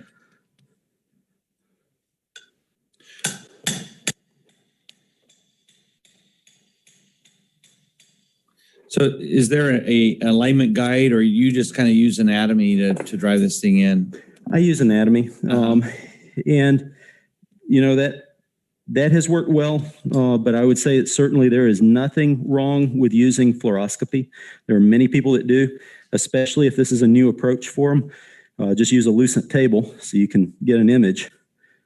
So this one very educated elderly female on Wednesday says to me, I spent 25, 30 minutes talking about hip surgery and all this, and she was there asking me about the anterior approach. And then she says, one more question, doctor. Do you use computer-assisted guidance? Right. Well, it does exist. And I know you probably have similar thoughts on it when we've talked about it. I think that there's very little doubt in my mind that in the future, we're all going to be using something of that nature. And I look at it kind of like we did cell phones in the late 80s. We knew we would get there to having really nifty small ones that were fast and nimble. So far, the nav systems I've played with tended to significantly lengthen the time of the case for me. And I've not been convinced of a benefit yet, but I'm hopefully optimistic that we will. So I usually feel like when I've got the socket in here, Ted, and the liner, I go, okay, I just finished the easy part of the operation. Well, that's true. This is the easy part of an anterior, but things there look good. We've got great visualization here with it, and we can see where we are. We can assess. We know that we're down. I can feel and make sure that there's not any major overhanging osteophytes. And we did it without really disrupting much tissue in the way of getting down here because this interval was already there. Yeah, so yesterday we were talking about iliopsoas tendon impingement and anterior pain. That swinging your finger up over the top rim of that socket, do you like to feel it's buried? I do. I really check that because sometimes we've all been there. There can be an enormous osteophyte sitting up here. So you want to get it before you leave. And also at the end of the case, I think it's really important. When I'm trialing, I get my finger underneath there just to make sure that I don't have a lot of pressure on the iliopsoas. I don't need to do a partial release. It's rare that we do, but it's interesting. Over the last 5 years, I've started to use more 32s than 36s just because occasionally we do see somebody, the larger head and a smaller person. When you get that 52 shell with a 36 head, some of those do come back and they've got some iliopsoas irritation. And then you go back for any reason and you find that it's really kind of tight and scarred down anterior to the head. Smaller heads seem to have an advantage in that respect. That's an interesting thought. We definitely saw it back, 10, 12 years ago when there was a number of large metal heads. People would come in all the time and you'd revise the metal head and the iliopsoas was really scarred and sore and it was so tight you couldn't get your finger in between there at all. So let's see, do we have a large cobra? Or sorry, Trochanter Retractor? That's our Mueller, and then I think in the Smith and Nephew kit up on the top, there's the big Trochanter Retractor. We call it the big retractor. Yeah. Do you need Jose to help you out with that term? I know. I'm close to New York, but I grew up in the South. I just can't bring myself to do it. I'm sorry. I'm like the Midwesterners here. But yeah, it's a big one. So that's a broader retractor is helpful for a couple of reasons. One is if you use the smaller ones and you've got somebody that's osteoporotic bone, you may pull through with all that force concentrated there. It also makes it a little easier on your assistant because mechanically they can get a lot more lever arm with the large one. So, Ted, do you put that right in the middle of the troch? Do you put it sort of towards the front or do you put it towards the back? So to start with, I've placed it just underneath the tip of the greater troch. Right in the middle. Right in the middle. And I'm going to start releasing the capsule that's going to be between 9 o'clock and 12 o'clock on the clock face. And that usually is enough. You certainly can go through and do progressive releases on this as you need to. You can take off short external rotators if you need to. You can go up and take down some of the tensor fascia all the way up to the crest if you need to. There's other tricks if you find that you're having trouble with exposure. Many times if it's a tough exposure, the two best pieces of advice are just take your time and go slow with it because that's probably the biggest stumbling block and source of frustration for people starting this approach new is getting that release done. And the other thing is you may want to drop the foot of the table because that can help you a lot. So the challenge is going to be for you to show us this because we can't see any of the femur here. I know, and I regret that too because this is the critical step. So I'm going to try to show you what I'm doing. Can you just open it up a little bit more maybe? Of course. Yeah. We'll bring it down and I don't think this patient will complain. So we'll extend it on down. Does that help a little bit more? Let's see. We'll see. Look down. We'll see. Maybe. Let me get a teaching snap, and I'll just kind of point out where I'm going to be going here. Yeah. So I noticed that your assistant there is holding that leg pretty much 90 degrees externally rotated. Is that yes, right? She's helping me a lot with that because again, we don't really have a bump underneath this. Yeah. We're bolted to the table. If we had a sandbag, that would probably fall there on its own, but she's just helping me keep it aligned. Mm-hmm. And as we external rotate, that puts more stretch on this. So let's see if you guys look straight down in here. Let's see if you can see. You keep the knee straight. You keep the knee bent. I keep the knee straight, and I also use the patella as a landmark for determining version of the stem. So let's see. There you go. Can you see that there? Yeah. So as we get over here, this to orient you is probably at about 9 o'clock between the acetabulum and the femur, and we're going to go up to about here, releasing that right off the bone. Now, if you do this with cautery, you can peel this off. So that's all posterior femoral neck cortex. Is that correct? That's correct with Okay. capsule. So that was inferior to superior. Yes. Yes, we went to Okay. caudad to cephalad. Right. Does that help? Yep. Let's see. I'll take the. You have a little self-retainer maybe throw in. I'm not sure it would help you as much here. Let me see if just to make this a little easier. I just want you to focus on this because this is the $1 million move. I mean, if you guys understand how to free up the femur, you'll never break one, and that's all this early stuff that none of us were taught really. And this is so important to that's better. Yeah. All right. So as I go down, I'm staying right on the bone. And in a live patient, you'd obviously want to use cautery for this because this is the second place where it may bleed. There is that leash of vessels. And if you stray too far off the bone, you do have to worry about that. That's the major issue at this stage, is that you'll get those bleeders of the posterior capsule, and they can ooze and be hard to get to coagulate. Now, the sciatic nerve is pretty far away from us. It is, probably about an inch in terms of being posterior and distal to where we're going. The sciatic nerve is going to be down directly underneath us along this vector, about an inch away. So we're staying up above that level. And what I'm doing is staying right on the bone with this. Again, if it was cautery, you'd see it peel away in a cloud of smoke. But so do you go up into piriformis fossa and kind of if we need to, or, Dr. Rodriguez has some really terrific slides where he's done some great work with cadavers, and he shows, this, that you can go down, take this off, and leave the piriformis, and it can pirouette and spin on it. If it's really, really tight, I don't hesitate to take that. And sometimes it's actually hard to tell the different short external rotators from this side. They're all kind of confluent, but you certainly can if you need to, and there doesn't seem to be much downside to it, other than just it's been more soft tissue dissection, there'll be more swelling. But typically, we don't have to do that.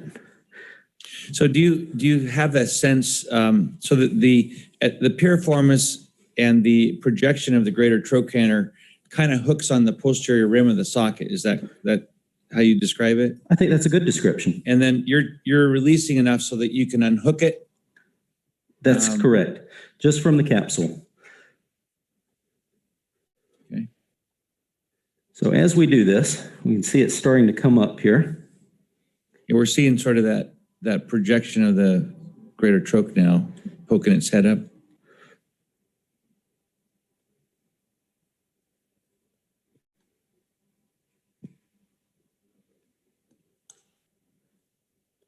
I might take another knife if you guys have a minute for one there.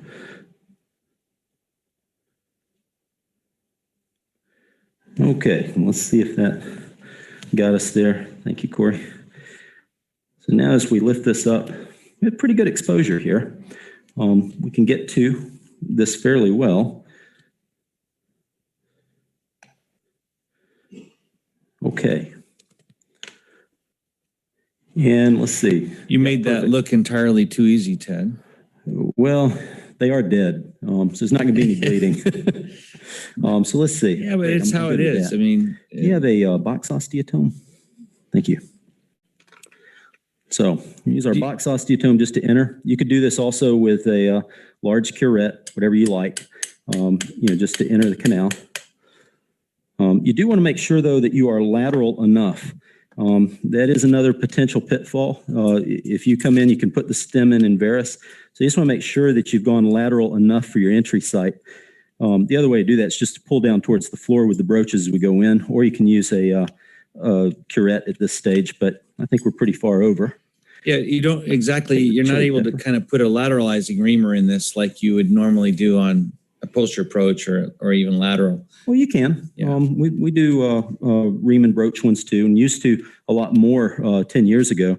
You just have to make sure your exposure is good, and you might use a soft tissue protector up here so you don't catch it with a reamer coming in and out. Mm-hmm. Let's see. So, Corey, I think we can probably get rid of that. And typically, I stand here, and my first assistant does the malleting for me. And what I'm doing, so let's see, maybe if you can zoom out for just a second, this is kind of important to note. So what I'm doing is I've got my fingers on the patella. If you can take a long view, there we go. And let's see, if you watch your shoulder, there we go. So what I'm doing is I'm controlling my varus and valgus. I'm pushing down to match the bow of the femur as we do this. Okay, go ahead.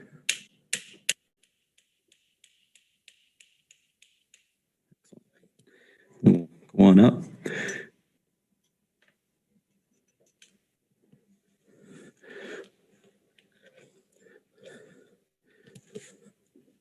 Okay. And I'm controlling my anteversion. I'm shooting for neutral compared to where the patella is. So one of the criticisms of using a table is, hey, I have to have a guy outside working the table for me.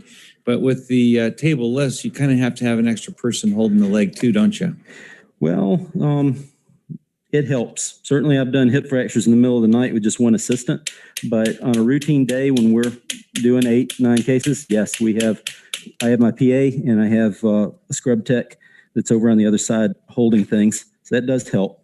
Certainly, there are a number of self-retractor systems you can use if you're strapped for help, but it's best if you do have some extra help. So the other thing about it, go ahead. So I templated a 7 or 8 rasp on this case, and I'm at 3. What do you do? What do you check? That's a good point. If you're way off, then chances are, you can go ahead and knock that one out, Corey. Chances are pretty good. The most likely thing is you're shooting posterior. Many times it is helpful to at least take a Yankauer suction tip and go down here, make sure that you're in the center of the canal and pushing it all the way down. You can also use like a Mueller rat tail rasp to go down and make sure that you're inside the canal. If there's any doubt about it, I routinely in between take the suction tip and put it down in between while I'm loading up another broach to make sure I'm inside the canal all the way down. Because if you go down and you hit a hard pedestal, you know that chances are you've gone posteriorly and you're up against posterior cortex. That's the most common reason to end up with an undersized stem on this approach. The other thing that I would just comment on, because we've had many colleagues that are very gifted at doing a hip in a lateral decubitus position, many times what happens is their hand goes up this way. They're used to a different position, and that will crack a calcar. And if anything, I'm pulling this down towards the floor as I go to lateralize into the greater troch so I don't end up in varus. That takes a little bit of getting used to. It's not a big deal, but it's one of those things that if you have the muscle memory of doing thousands of cases from the other side, then your hand goes up and you may crack it coming in and out. So you just want to be cognizant of that. So I always make a descriptor that the handle that you're holding should be aiming at the knee. Absolutely, it should. And it also should be a straight shot. You shouldn't get hung up or be fighting with the bone on this. Right, right. It's looking pretty good. We'll back that one out. We can probably go one more with this. Joe's going to say, well, just pull out fluoro. You don't need to be so complicated. There's nothing wrong with that. Except that I sweat like a pig. I know. I don't like the lead and the time factor. I mean, we like to go back and forth between 2 rooms, and I think there's nothing wrong with it. I have no criticism for people that want to use fluoro. It's fine. That's dealer's choice.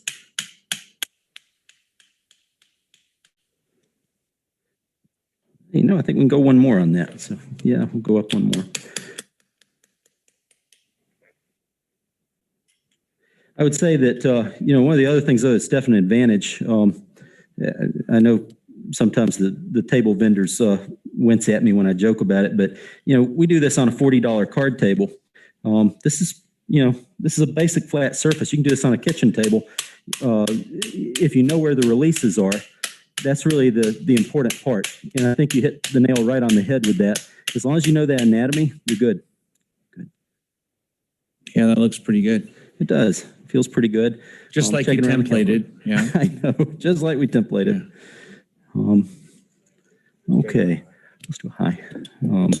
Are you, looks like high.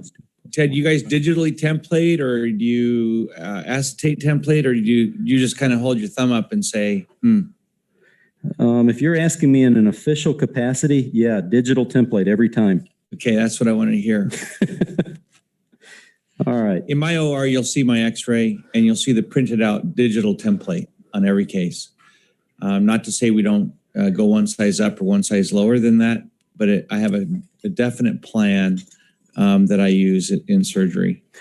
Well, I think like most people, all of us, we look at it, a couple of weeks beforehand. You have to generate your parts list for the OR that day. I go through and I look at the patient history. I look at the x-rays. I pick my implants at the time of the original office encounter and put in the note, because if somebody calls 6 months later for surgery, I won't remember what I knew then. So I already picked what implant from when I first saw them. But that's when I look at it and say, okay, that's probably gonna be a high offset, or this one, maybe I need to have some other stuff on hand. That's the time when I double check it. The main reason I double check though that a couple weeks ahead of time, I have a horrible phobia. There's, the people with a BMI of 60 that I told them, no, you're not a candidate. And they call my scheduler and get on the schedule anyway. And I'll see them on there. That has happened a couple of times. And I catch it 2 weeks before and I say, no, I told this one, didn't you read the note? They can't have surgery. So I noticed you didn't have like that head pusher, the head impactor. You weren't straining to reduce this hip. Any comments about that? Shouldn't have to. And like you point out, this is a very relaxed specimen. We're pretty stable here. That's as far as I can push. We're not really impinging. It's just tight. Pretty stable throughout. I'm sure if we had another leg, the leg lengths would probably be okay. But when we check, I always look at where the patellas are and the medial malleoli. If you're really worried about it, since you're supine, you can run the Bovie cord from the ASIS down to the medial mal and then just reach over and do the same thing. You can get a pretty good assessment of your leg length. The other thing I'm doing is, obviously stability is my first concern, but I'm feeling to make sure that the iliopsoas is not overly tight, not overly loose, making sure that this doesn't pop out too easily. The most common positioning error on an anterior approach is to have an overly anteverted cup. And if you do that, then the result is going to be you go to externally rotate and it pops out. So I'm checking against external rotation to make sure that part is good, as well as checking for the impingement. But we're pretty stable. Let's see if we can look there and show you what we did. And how are we doing time-wise? We're right on target. Okay. You've done a masterful job. That this it clearly went in very, very sweet. And well, as my wife says, I only have a couple of good tricks, Tom. I do this and not a whole lot else. As we look, I'm not touching that. She says it's all I can talk intelligently about. So let's see if you guys can see down there in that view that we had before. You can just see what we've done. We're making sure we don't impinge. Everything there looks pretty good. What we'll do for the revision one is we'll show what happens if you cracked the femur. This can be extended down and we can put cables around pretty easily. That's not very difficult. It's just like if you were approaching from, for an ambi side plate or something like that, you can put your cables around if you need to. And if we had a problem up here and needed to do a cage, this will go up to the crest, which is right here, and you can curve it back along the crest and peel this down, and you have good access to the entire wall to put down cage, pelvic discontinuities, which hopefully you never see, but I have, and when you do, you can go over the top and plate them if you need to. Everything's already there. In thousands of these, we've never had to do it, but we always talk about it when we're teaching the residents. We prep the entire abdomen because say you did put a screw in, you got the external iliac, you're already supine, it's right there. You could go down and tie it off until vascular surgery got there. I hope I never have to do that, but we talk about it when people say, why did you prep all the way across the belly when you got ready? So that's why, in case we ever needed to do that. Very good. All right. Okay. Any questions from the group? I think the plan is we're getting dressed and going into the lab. Is that correct? Oh, I should just show this briefly too. Yeah. One of the nice parts on this is closure. So all that we did here was the fascia. I use a looped PDS and start up here, and with the loop, just go down and close this fascial layer. And then my PA does the monocrol and the glue. But closure is pretty quick. There's nothing else to do other than just close this fascial layer here.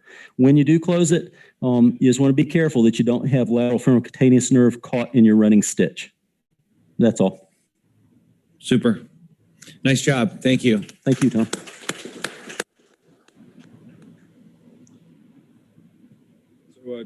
To try to take all advantage of this opportunity. We have 2.5 hours in the lab, so clearly, you'll be able to get through one hip or two hips or whatever it is you want to. But extend the incision, look at the neurovascular bundles.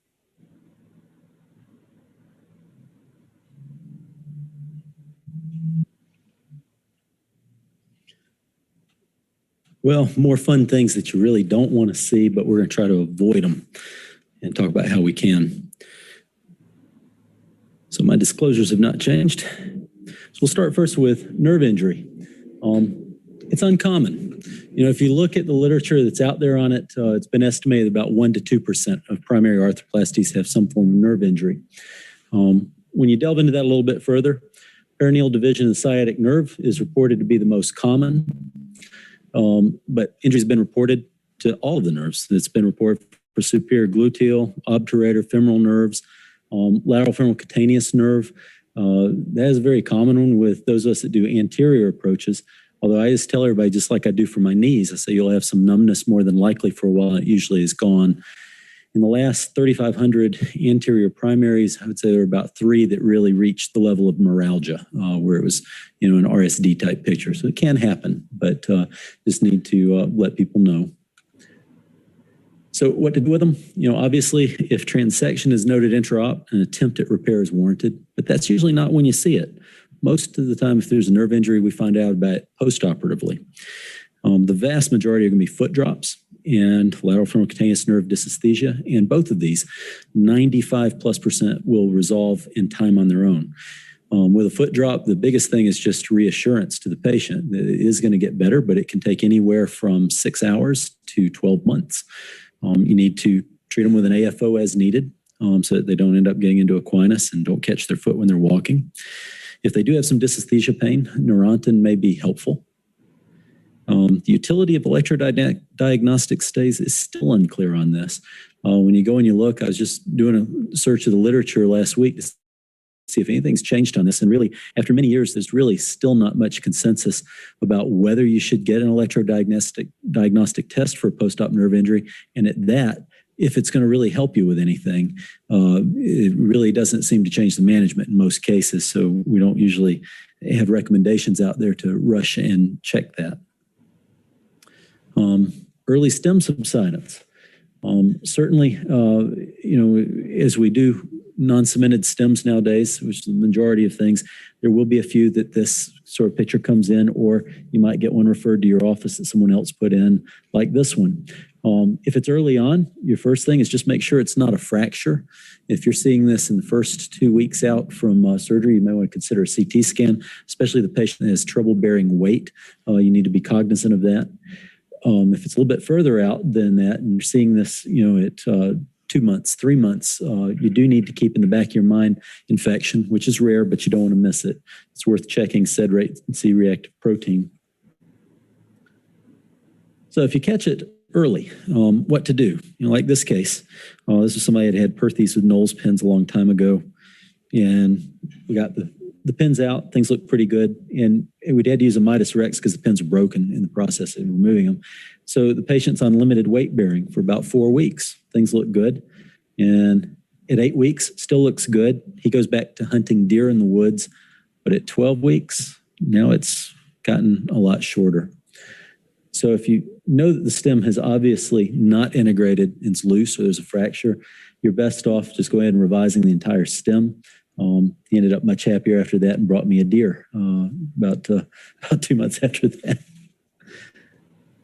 But what about the well-fixed stem? If you find one that comes in and, like this case, this fellow did not keep his initial appointments, came back at about 3 months. And when he came in, by the way, this is a little bit short. It'd been a tough case, and where he had this hard sclerotic area, we knew he had a perforation and prophylactically put a cable on, then reamed and went up. But catching this now at 3 months out, this stem's very solidly fixed, and it bothered him that he was short and he was uncomfortable with it. So you can get by with a head and liner exchange. And after that, he's been happy for the last 3 or 4 years. So if you don't have too much of a distance to make up, you can make it up by just doing head and liner exchange with a lateralized liner and a longer head. Acetabular fracture. Obviously, if you detect it intra-op, as we just heard, you need to assess the stability of the construct. You can consider a larger cup, screws, a cage if you need to. If you've got intact columns and a good rim fit, you're probably going to be okay. And that translates into post-op when you get to the recovery room. If you see that, doesn't mean you need to go back to the OR. You might limit their weight bearing though for a while, and then check repeat x-rays fairly early in their post-op course just to make sure that things are not moving. If you see that you don't have intact columns, if you've got a really big medial wall defect with concern for protrusio, then that probably is going to need to be revised. This was a case, and the surgeon, when he did this, he knew that this one was a little bit of protrusio, so he added some screws. He limited the weight bearing, but it went into protrusio. So if that occurs, then you're going to have to revise it. This was changed over to a multi-hole cup with bone graft. Femoral fracture, the major complication's not the fracture, it's having the fracture and not detecting it right away. And then you go on to subsidence. If you see it intra-op, then go ahead and just do a cerclage cable. If it's intact, when you go back to go back and broach and you get a good solid fit, you're good. The problem's finding a little bit later. And obviously you need to be prepared to fix whatever degree you see. If it goes on down, then get it fixed, make it stable. Dislocation, we've talked about this one already today. If it's immediate in the recovery room, you need to think about component position. That's often the case. But if you get a little bit later presentation, then obviously you need to reevaluate it, check for infection, check for impingement, component position is probably the single biggest issue. And then the other things of laxity or a really nutty patient. But oftentimes, we were talking about earlier, you can get by with closed reduction about 2/3, 3/4 of the time. If that doesn't work, head and liner exchange works about 3/4 of the time before you need to move on to other options.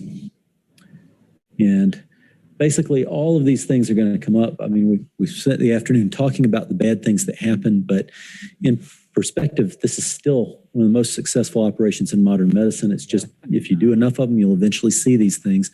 Just be prepared for them and you'll be okay. I'm sorry. Starting now, our mics are hot, yeah. And then we're going to go full live. Yeah, we'll tell you. Got it. Try to be ready. Hi, this is Dr. Dilip Shah from Mumbai, and on behalf of all our orthopedic surgeons from India, we welcome you. I am sure you people know that we are late by almost 20 minutes. I hope I'm audible to you. Yep, we're hearing you fine. We got you. We have Dr. Nicolas and Dr. Curtis with us. Hello. Hello, how are you doing? So we'll be asking questions, but try to be a little brief in the answers and to the point. So the first question is for total knee replacement. When do you apply tourniquet? How long do you keep it, or you don't use tourniquet at all? Why don't you start?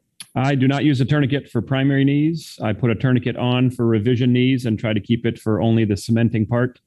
And if the bleeding starts to be increased, then I'll turn the tourniquet up on a revision knee. My answer is a little more complicated. I use it on all of my revisions. I'm actually enrolling patients currently in a randomized controlled trial.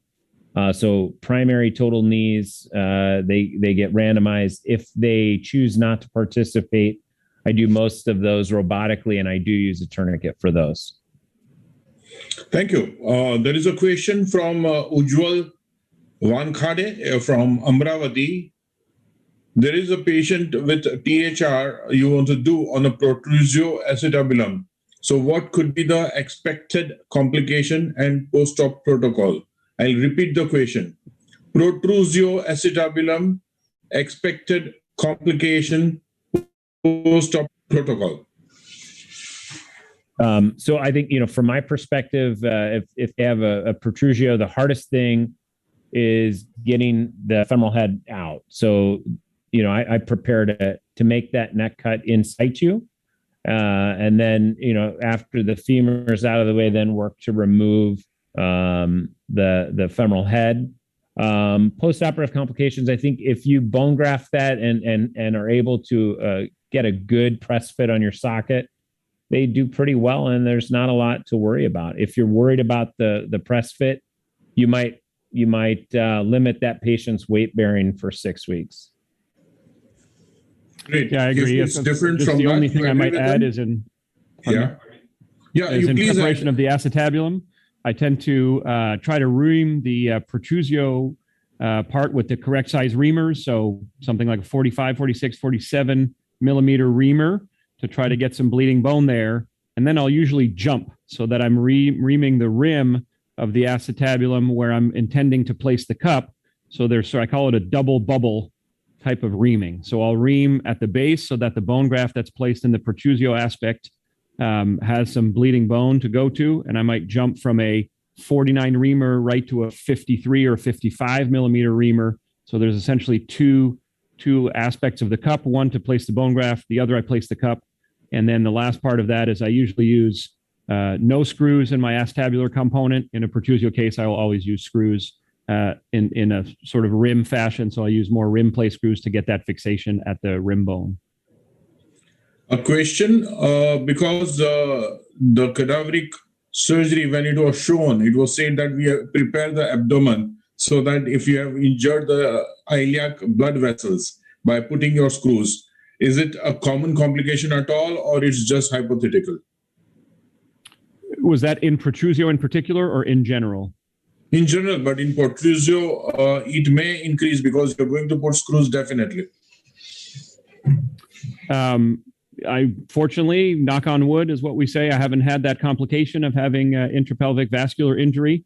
I think it's really staying within the safe zones of Vasilevsky, which is posterior superior to put the majority of the screws.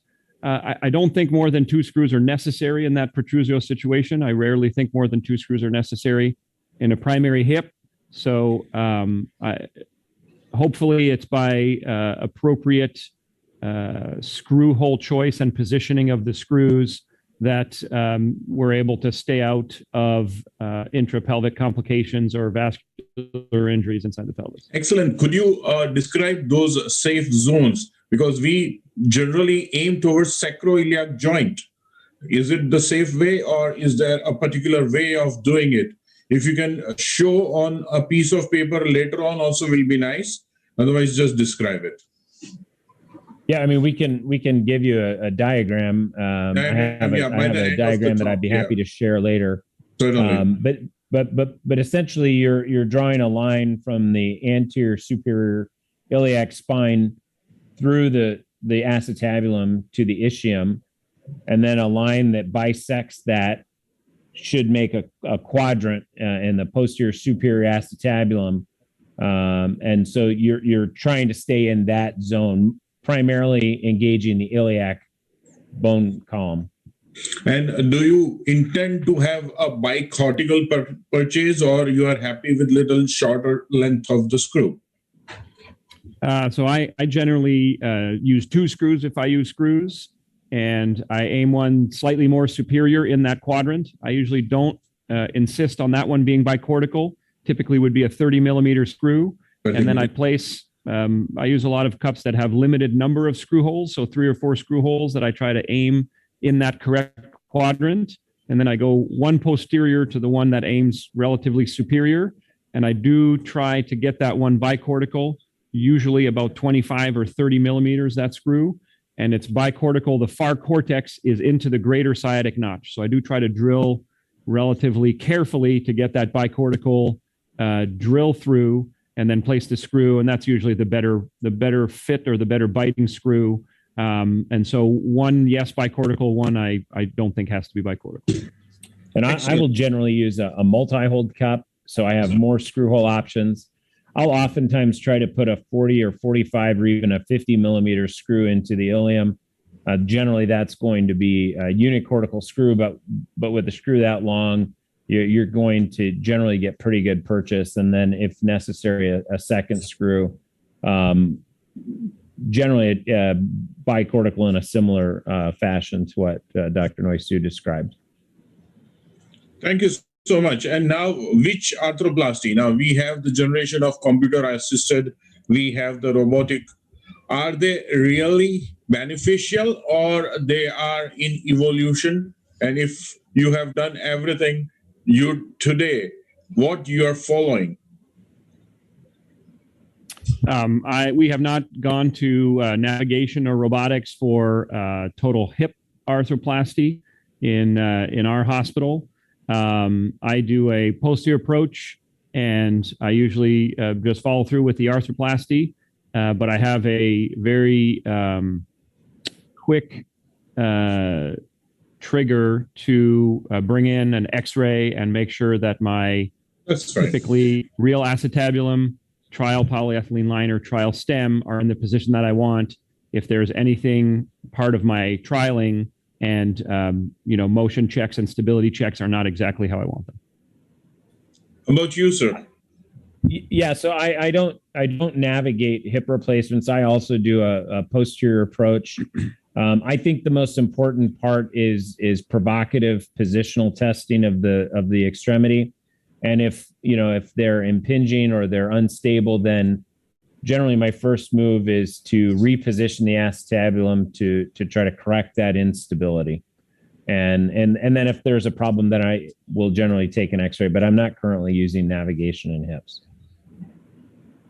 Thank you. This was a question by Dr. Nankishore Goel from Dhule. And we have one more question from Dr. Nicolas, Dr.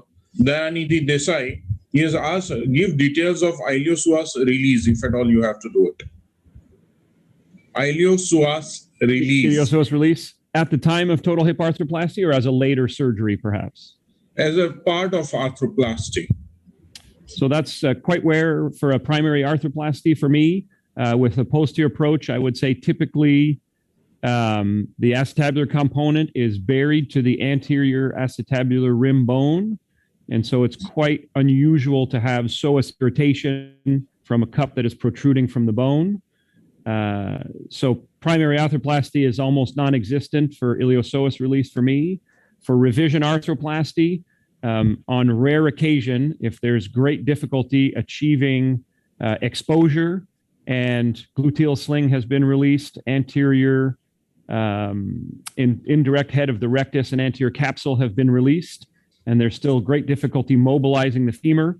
Occasionally, you're keeping the femoral component and revising the acetabular component, so exposure is difficult again. That will be a rare occasion where psoas release from the lesser trochanter will be done. Warranted, maybe quick answer, as a separate surgery, if someone presents with anterior protrusion of the acetabular component in front of the anterior bone, and the protrusion is less than 7 or 8 millimeters, and they have positive psoas irritation or impingement with relief with injection into the psoas tendon sheath or the iliopsoas bursa, I usually go for 2 rounds of relief with an injection. And if they still complain of anterior groin pain, positive Stinchfield sign, forcibly lifting their leg to get into a car or get onto a couch, I will do a separate iliopsoas release surgery as described by Larry Dorr in JOA paper in 2001, I believe. Thank you. I hope you have the same answer. Only one question. Both of you seem to be great surgeons.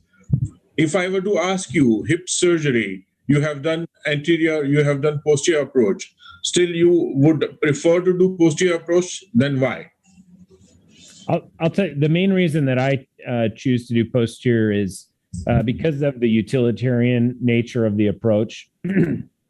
If I do a mini posterior approach for a primary total hip or an extensile posterior approach for a complex revision, it's the same exposure. And I train residents in my program, and so I'm frequently teaching a new resident and exposure, and so it's just, I think it's a valuable approach that all residents should know, and I think it's very reproducible. Patient outcomes are fantastic, and recovery's quick, and patients. Thank you so much. This is the end from my side. We have a great colleague of mine, Dr. Gurinder Bedi from Delhi. Dr. Gurinder Bedi, it's all yours. Please come. Thank you so much. Thanks, Dilip. Nick, Curtis, can you hear me? Yes, yes, we all can hear you. Welcome. And thank you so much for staying back for the questions. Lovely session. The anterior approach was very, very, very well shown in that cadaveric lab thing as well. So questions. First on the knee replacement. When you're doing a gap balancing, would it be fair to say ideally you should have a graduated distraction system in your instruments, because without that you're never going to really get it right. What I mean by that is having a 2-petal kind of a stuff which goes into between the femur and the tibia, and you distract it and you check it. Would that be the most important instrument in a gap balancing? I think if you're truly doing an isolated pure gap balance, you have to have some sort of instrument of that nature. I think most of us in the U.S. do a hybrid technique with both measured resection and gap balancing. I don't know what your thoughts are. Yeah, we have calibrated laminar spreaders in all cases. I generally do not use them in varus knees. They're balanced from the time of bone cuts. So I start with a measured resection and ensure my gaps are balanced. I find that the dog bone shaped spacer blocks work just as well to verify the gaps. If the gaps are not balanced, then I use a calibrated laminar spreader to place tension on both sides. And this is usually in a valgus knee, and then make releases where the tightest structures are to reestablish that equal gap on the medial and lateral sides, using graduated releases, retensioning the laminar spreader so that the two sides balance. Two sides being medial and lateral. Thank you. Tell me, is patellar tendon scarring a reality in knee replacement? Does it cause a patella baha, or is it just a myth? I think it's a reality in surgery that happens prior to the total knee. So total knees after high tibial osteotomies, whether they're closing wedge or opening wedge, tibial tubercle osteotomies, which I think are undersold as a complex primary total knee. So a McKay type of osteotomy or a Fulkerson type of osteotomy make the surgery more difficult as a primary knee. And I think one of the big reasons is patella baha and patellar tendon scarring. Post-total knee, a primary total knee in a knee that has not had surgery before, I do not think patellar tendon scarring or patella baha is a big post-operative problem, maybe leading to reduced flexion eventually. I don't think that's a big issue. So nobody's actually looked up. It is a study which comments on whether the patella position actually changes after a few years, or that's not a true thing at all, is it? Yeah, I mean, so that's the Insall-Salvati ratio often described, or the Blackburn and Peel ratio. I think there are some midterm follow-up studies to see if there are significant changes after total knee. I could not name them offhand, but it's not a big topic of discussion, I would say. Yeah. Tell me, between the PS knees, the CR knees, is the anterior stabilized or the ultra congruent or the deep bridge knee actually taking over some of the market? It seems to be like a logical thing to do, but is it really, how good is it catching up in the rest of the US market? So I don't know about market wide. I use a medial congruent or a medial stabilized design. And I have arguments with many of my partners and others who say, total knees are CR or PS and nothing else.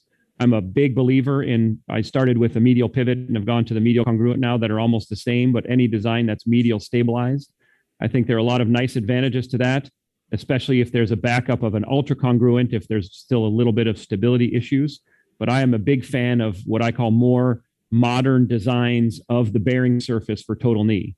So I've gone away. I agree. I've gone away from PS and CR. I think it's catching on to some extent, maybe not as fast as I would expect, but as someone who would be very much a proponent of that, I would highly recommend looking at medial congruent, perhaps ultra congruent, anterior lipped, these different anterior stabilized in someone who prefers making the bone cuts that would traditionally be with a CR design, maybe like going away from a box. I think overall, it's reproduction of more natural kinematics and more normal kinematics of the native knee that are reproduced with medial stabilized type design. Okay. What's the trend in the US? I believe the anterior approach is now currently the biggest growing surgical approach for hip replacements. Is that right? It's probably the largest growing, but I think still posterior approach is probably the most common. Yeah. Every 2 years at the AAOS meeting, they do a survey of the trends. So all the surgeons who are present at the meeting. And I think the last meeting, again, they break records every year. They have the in-person meeting. And when they report the trends, I think it was posterior was still just slightly more common, somewhere in the ballpark of 50 or 55%. Right. Anterior was now much closer as a second, 40 or maybe pushing 45%. And the approach that's essentially disappearing quickly is the anterolateral / direct lateral or modified Hardinge approach. Right. Tell me, I thought collared prostheses were on their way out. How come Johnson & Johnson have actually come out with a new uncemented prosthesis, which is actually collared? What's the logic behind that now? I mean, I don't use that prosthesis. The conversations I've had, that prosthesis was really, I think, developed to address some difficulties with a direct anterior approach.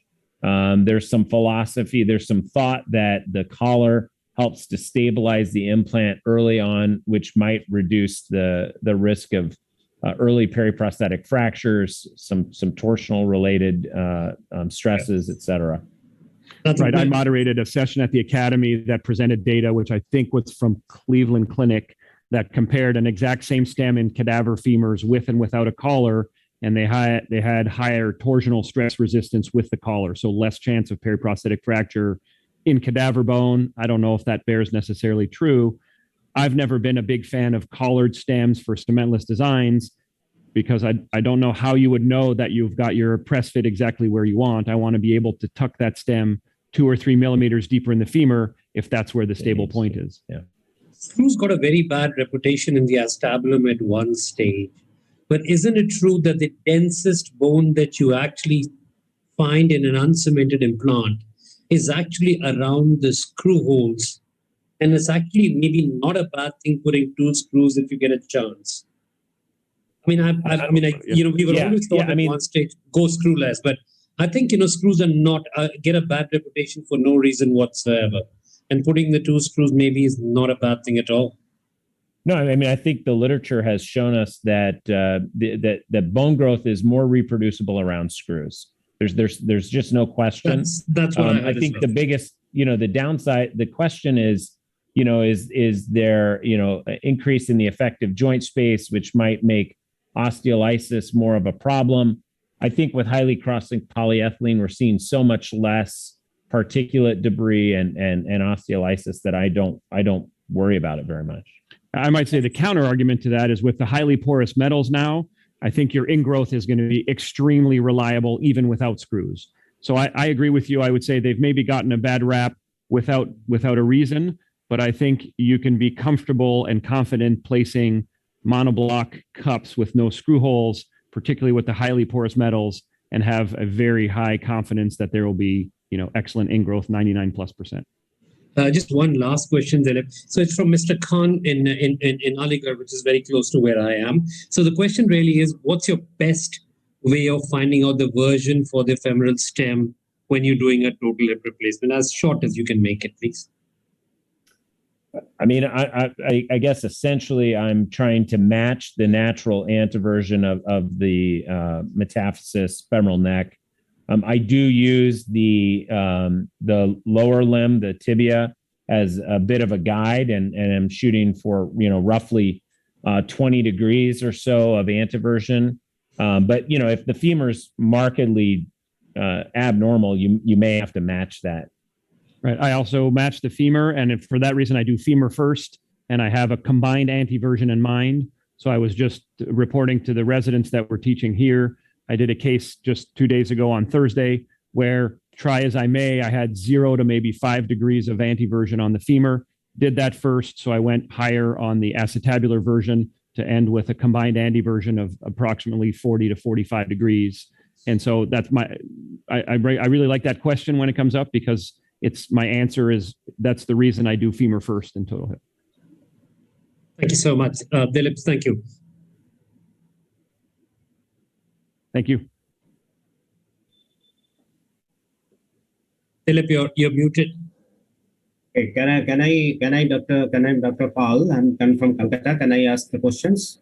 No, now Dr. Junaid is there. Dr. Junaid is there in the queue.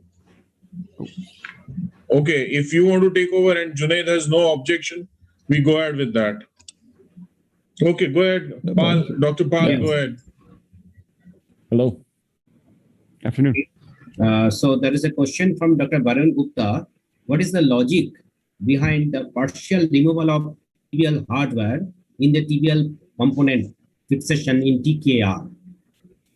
Since it has already served its purpose, why not we should remove all the hardware from the tibial implant before putting the tibial tray? I missed the first part. Yeah, I'm not sure I caught all that. Are we talking about hardware removal for something like a high tibial osteotomy plate? Yeah. So I suppose it's training or convention. My training was always to remove only the hardware that was necessary to remove. An expression we frequently use with the residents is there's nothing as humbling as hardware removal in orthopedic surgery. The easier you think the case is going to be, the harder it'll probably end up being. So I prefer to only remove what is necessary. If the upper region of the plate for the high tibial osteotomy is interfering with where I would like to make my tibial cut and where I'm going to put the base plate of my implant, I will go ahead and remove all of the hardware. If the plate is set lower and I only have to remove the proximal screws, that will keep my incision and dissection probably less than what I would require to remove the entire plate. I will probably only remove the proximal screws and do a standard tibial tray. And I'd say maybe the last argument is having those screw holes left behind. If you won't bypass the screw holes with the tibial keel, perhaps could be a stress riser or something that would be a risk for fracture. I would agree. I try to do a minimal hardware removal. I think the more hardware you remove, the greater your risk for a complication. And so I just try to avoid those. Thank you. So do you use the local antibiotic delivery system during the removal of the hardware and doing the TKR at the same setting? Local antibiotic delivery system. Like this system. So I will often do these procedures in a staged fashion. I will for knees, especially if it's previous fracture care. I will often remove that hardware through a separate incision or through their previous incision, allow that incision to heal. I don't use any local antibiotics. And then when I go back to do their total knee replacement, if I can, I prefer to use a fresh anterior incision. Right, answer is the same. If the incision to remove the hardware is the same as I can do the total knee through, then I'll do them in one stage. If they have a lateral closing wedge osteotomy with a lateral hockey stick incision, I will stage the surgeries just as described. I do use antibiotic cement for cemented primary total knee. So that is a method, I suppose, of local antibiotic delivery. We are also increasing to nearly all cases now some sort of detergent wash at the end of the case, whether it's a 1-minute dilute betadine wash or a 1-minute dilute chlorhexidine wash. The brand is called Iricept that we use. And so some sort of cleaning method, certainly for any case that's a revision of hardware or that's a more complex total knee with prior hardware, we will be using those detergent washes, at least one, if not both of them. Okay, thank you. The another question is, what is the role of combined version during total hip replacement? Combined version. The goal of combined version? Yeah. Yeah. What's your answer? Yeah, I 40 to 45 degrees for a posterior approach is my preferred goal for combined version. And then just as an aside to that question, I think the Ranawat test to try to gauge the combined version, so flexion and internal rotation of the hip to make the head and the acetabular liner collinear equals combined antiversion. Okay. So another important question is how to avoid the limb length discrepancy perioperatively. How do you correct the limb length discrepancy perioperatively in a bilateral total hip replacement? How to avoid? Bilateral total hip replacement. So if you are doing, so how do you avoid the limb length discrepancy perioperatively?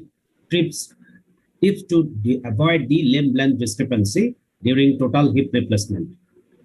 Yeah, so my method is to template the hip before and know, what my preoperative discrepancy is, and then intraoperatively, I actually measure the length. I make a mark just above the lesser trochanter. I mark the center of rotation of the femoral head, and I actually make a mark on the greater trochanter. I measure the length and offset. And then I know based from my templating how I'm planning to change that, and then essentially after I've done my reconstruction with trials, I'll make that measurement again and make sure that I'm where I thought I was supposed to be. Right, my answer would be the same. I use internal landmarks at the hip to make sure I put the implants where I want them to go. As far as external landmarks that I check, I'm sure Curtis does the same thing. Preoperatively, if the leg length discrepancy on the templating is 1 centimeter, I'll measure by palpation at the patella and where the upper foot sits on the lower foot with the patella lined up exactly.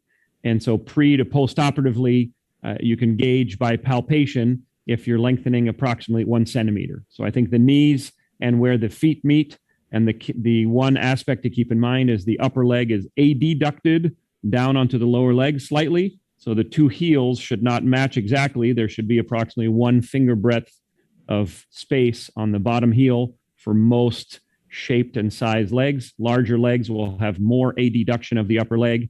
And so just getting experience with feeling where the two patella should align and the two feet should align when the trial implants are in should give a sense of what the leg length or leg lengthening pre to post-op feels like.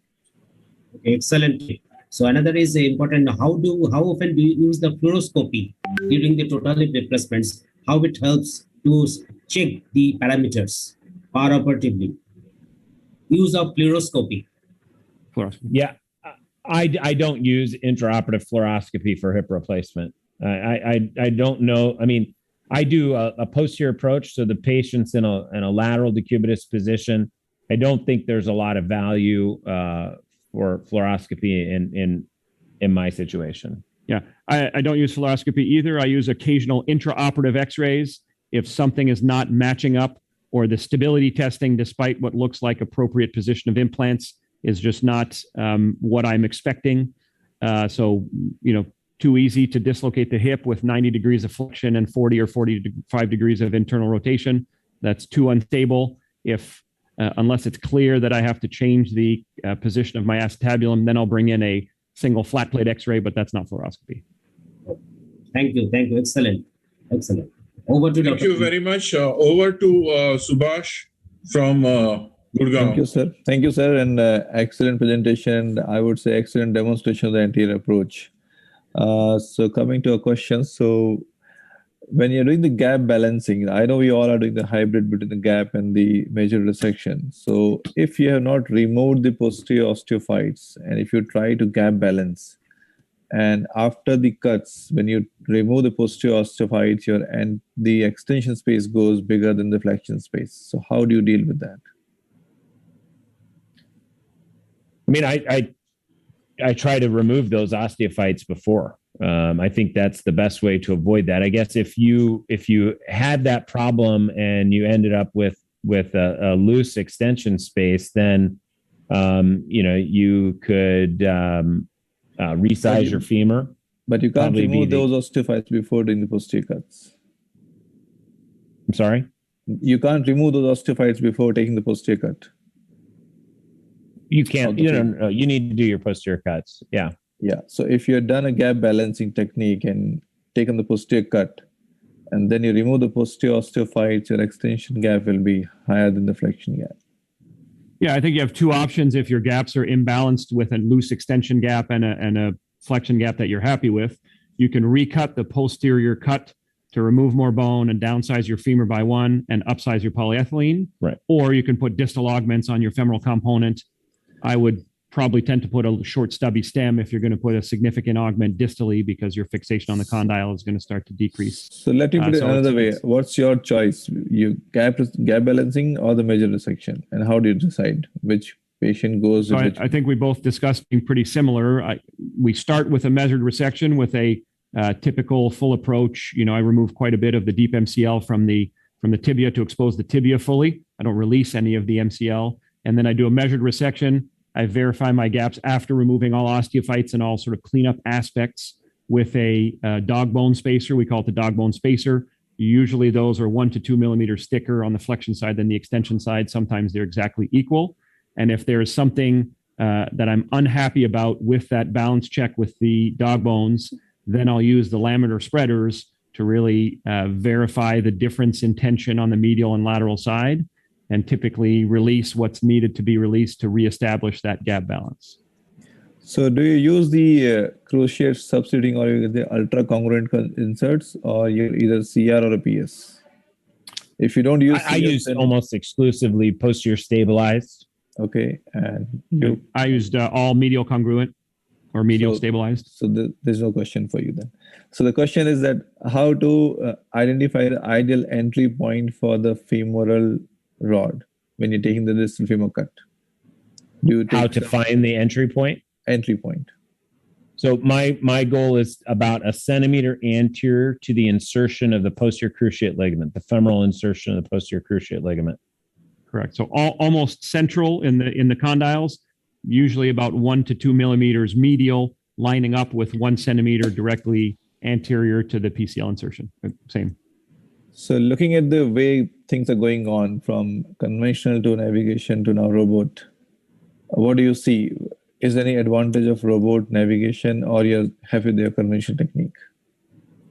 To me, the advantage of the robot was the same as purported navigation advantages, is decreasing the outliers.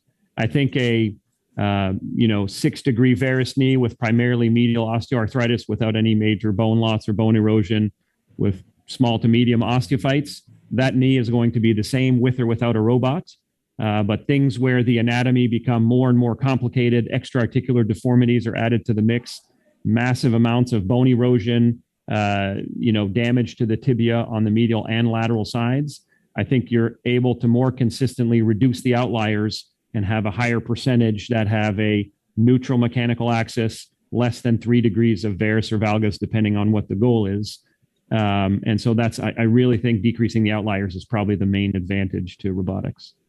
Yeah, I would agree. I don't have much to add. And what's your take on the kinematic alignment of the knee? Yeah, I don't practice that. I just, based on my training and education, I've always been, a proponent of mechanical alignment, neutral mechanical alignment. And so I don't practice kinematic alignment. Okay. So I've slowly but surely been drifting to a kinematic alignment. Again, I think a medial stabilized type of polyethylene really lends itself to some of the possible advantages of kinematic alignment.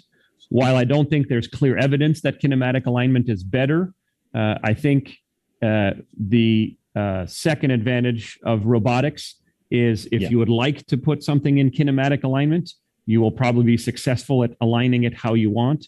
2 or perhaps 3 degrees of varus on a tibia, for example, 6 to 7 to possibly 8 degrees of valgus on a femur.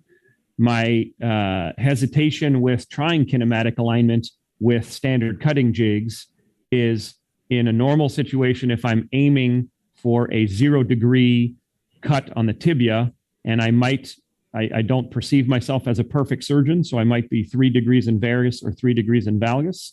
If what you're aiming for is 3 or perhaps even 4 degrees of varus, and your error is still 3 degrees, you will have some tibias that are in 6 or 7 degrees of varus. Those tibias will fail. So I think I would agree. That was the one caveat I was going to mention is I think that robotics and navigation might allow us to just be much more accurate with kinematic alignment and may actually show us some benefits of kinematic alignment. So what drifted you towards the kinematic alignment? What advantage did you think that can be to the patient when you move towards the kinematic alignment, or you're moving towards the kinematic alignment? Yeah.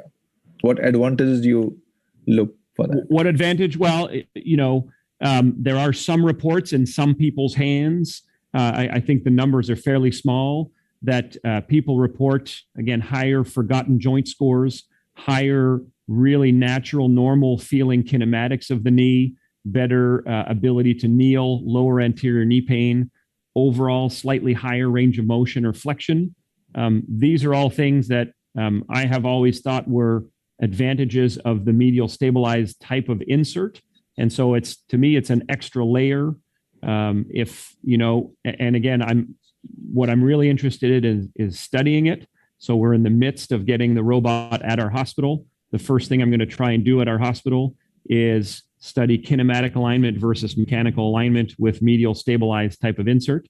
I also am doing about 80% cementless knees now. I think cementless knees also have perhaps a slight advantage in kinematic alignment. Cement fails under tension, does not fail under compression. If there's too much varus in the system, cement will probably fail. Whereas a cementless knee, depending on the system, if you trust the fixation, we would anticipate ingrowth being, already likely at 6 or 12 weeks. those are likely going to withstand kinematic alignment better as well and have higher long-term success. So I'm very much in the let's find out if there are some advantages of all these, but I think robotics really brings to the forefront the possibility of studying these things very well. We'll wait for that study.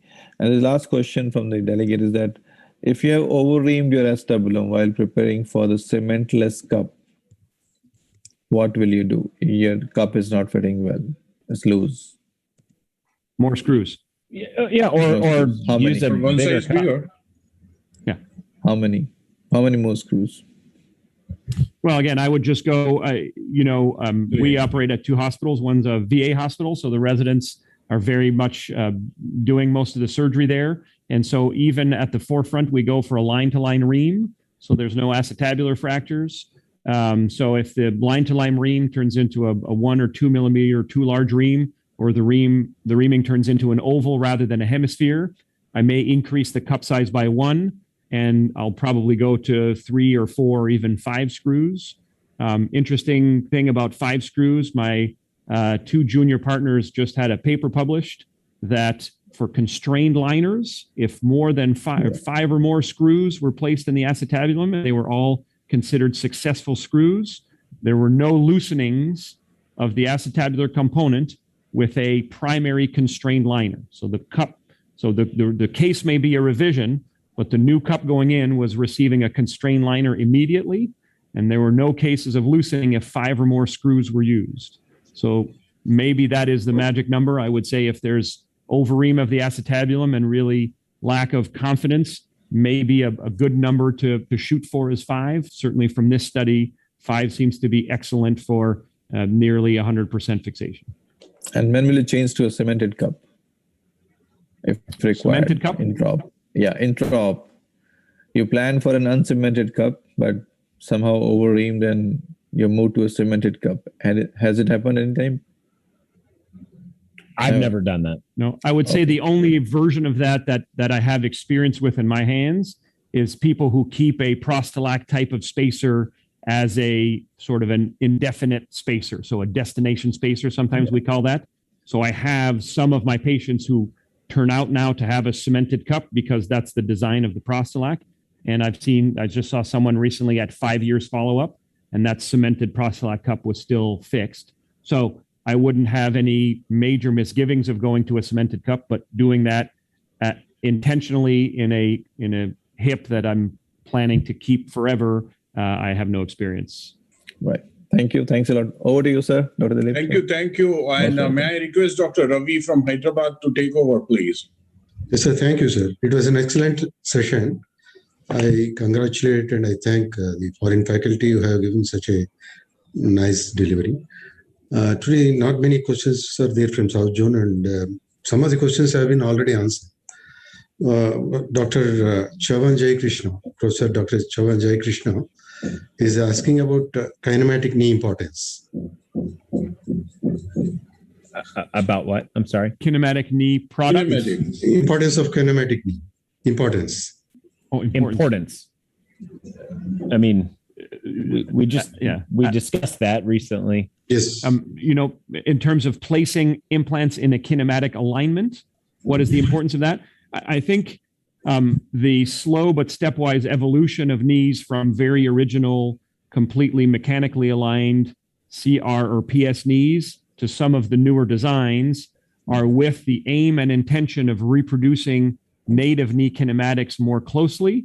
I think we don't have the information yet that clearly shows that it's better than any of the traditional designs that we've had.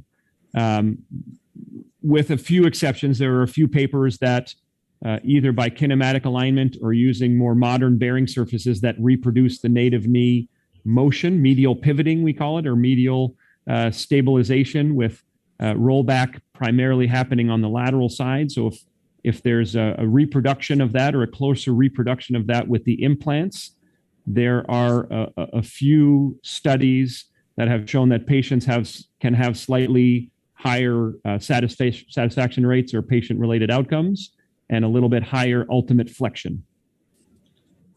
Yeah, the same doctor has one more question. Role of combined version in THR. Role of combined version in THR.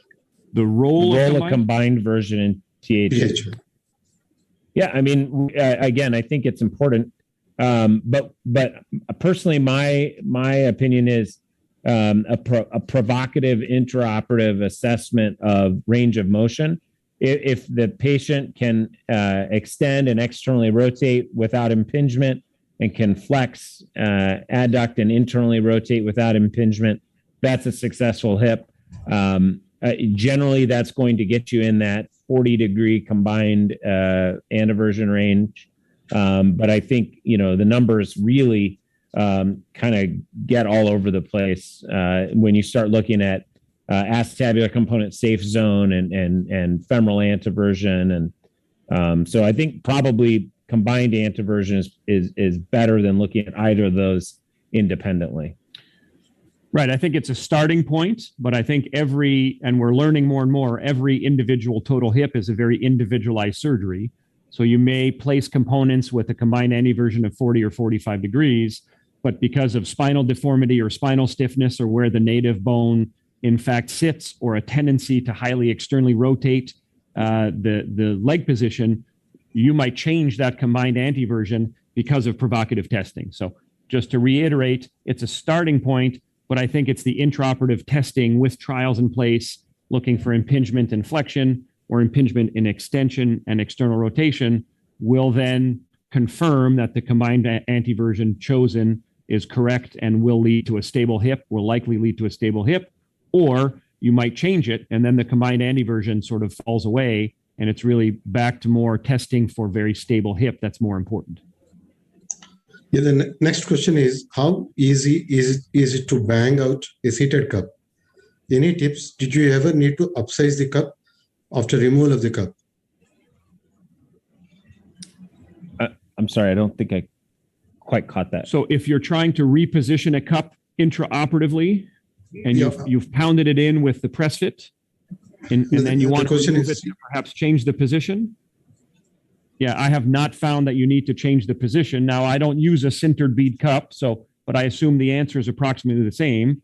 If I have a cup perhaps with no screws, with sintered beads and a trial liner and a trial stem, and I'm unhappy with the version, or I feel like the abduction angle is too high, I will remove all the other trials, reattach the inserter, screw the inserter back in, rock the cup out of position or tap the cup out of position, and re-tap it in. I have not found a necessity to then re-ream higher and upsize. I would agree. I don't think it's a difficult maneuver to reposition a cup after it's been press fed. How do you ream acetabulum? What size you start with is the next question, sir. Please repeat. How do you ream acetabulum? What size you start with for acetabulum? How you ream the acetabulum? Acetabulum, and what size you start with? What size? Yeah. Okay. I generally start small, particularly if there is a medial osteophyte that's obliterating the cotyloid fossa. So I'll start very small, sometimes as small as like a 44, 45, 47, and ream medial to get to the floor of the fossa. And then I'll start to expand up to the whatever I had templated. But it's all based on my templating. Yeah, that's my answer as well. We have gone, or we're about to go, perhaps to individual reamer peel pack opening because of some sterilization problems we've had with large trays. So we're trying to use less reamers. So my answer is 3 millimeters lower than the templated size for the acetabulum. And if there's a large floor osteophyte that I want to ream, 5 millimeters lower. So if I template for a 56 cup, I'll medialize with a 51 reamer, 53 reamer at 45 degrees, and 55 reamer at the position of implantation of the cup. And I'll skip that first reamer if the cotyloid fossa is very obvious to me. First reamer at 53 millimeters, taking out the cotyloid fossa, making a hemisphere, and 55 millimeters prior to insertion of my 56 cup. There's a question about usage of fluoroscopy, which you have already answered. The last question is about which antibiotics you used in post-op THA TKE and for how many days? Which antibiotics and for how many days? So we use cefazolin, and we had a large study because we felt like we were using vancomycin or others very quickly when people claimed a penicillin allergy. And so I've actually presented this data at AAOS. We sent over 500 patients to be tested to see whether they were truly allergic to penicillin, and we did not find a single person who was actually allergic to penicillin. So we use Ancef universally, or cefazolin, excuse me, and we use it preoperatively and for 24 hours postoperatively, 3 doses. However, we are doing more and more outpatient total hips, and so they're generally getting 1 dose postoperatively. And I think the data from the Ortho Carolina or Duke randomized control trial of a single preoperative dose compared to preoperative plus 24 hours postoperative, they're about to have their results presented. And so with our study that showed that we found almost no true allergies to penicillin, but if there's a recent in the last 5 years anaphylactic reaction to cephalosporins, that's when we'll use vancomycin, gentamicin. Yeah, I would say the only difference, we do still test patients for penicillin allergy, particularly if it was an anaphylactic response. If it's a rash, I don't necessarily test those patients. And if they do have a true cephalosporin allergy, we may use clindamycin as well, as opposed to vancomycin. Thank you. That's all from my side. Thank you, Dr. Thank you. Dilip. Thank you. And Nicolas, sir, and Curtis, both of you, may I request you, you have answered so well. Can we have some rapid fire kind of question answer, which will take around 2-3 minutes? So keep up your energy, and we are really impressed by your knowledge so that we can sharpen the knowledge of our friends also. So first, is Charlie's space suit still in or out? In. Laminar airflow for total knee replacements? Out, in that we don't have laminar flow at our hospital. We have high air exchange versus low air exchange rooms, and we use high air exchange rooms for joints. By any chance, do you give antibiotic wash at the end of surgery? No. Detergent wash. Incise drapes are out or still in? In. Study has shown. Yes. Study has shown it doesn't work. So I just wanted your information. Okay. In young patient, what should be ceramic plus ceramic or ceramic with high density polyethylene with vitamin E? Vitamin E and ceramic. Agree. Is there any need for gold knee? Thinking about metal allergy. I used one just this last Thursday. If it's the same implant and you're comfortable with that implant, or you have use of the oxinium and titanium tray implant, and you use it occasionally, and a patient is very convinced they are allergic to nickel or possibly cobalt, then I just use the nickel-free or the allergy-free knee just to not discuss with that patient in 1 year that they have a little bit of anterior knee pain and they're convinced it's because they're allergic to their knee. Okay. Subvastus approach, is it too much trumpeted or does it really work?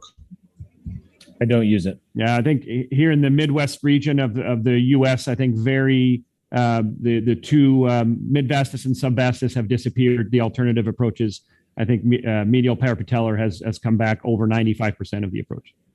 Great. Cemented or uncemented if you want longevity of the total hip? Total hip? Uncemented. Uncemented.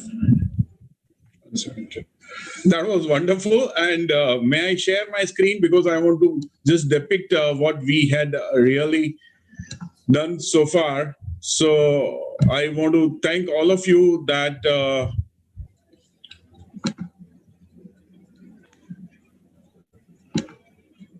we had splendid moderators from north, east, south, west. I'm really thankful to my team and giving me the lead. I'm really thankful to you. Nicolas, you have been a great chairman for this situation. And Curtis, you were really very courteous.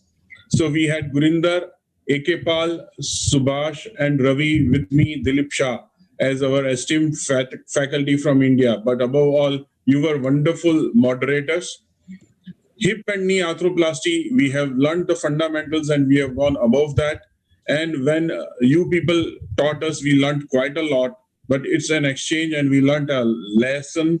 And when both of your teams and our teams met, me became we. So I'm very thankful to you. And the teamwork has worked wonderfully well. And I thank AAOS USA and thanks IPCA for joining Indian orthopedic surgeons with the American Academy to reach to this level. And maybe we'll have some more about not only fundamentals, but very complicated total hip and knee arthroplasty.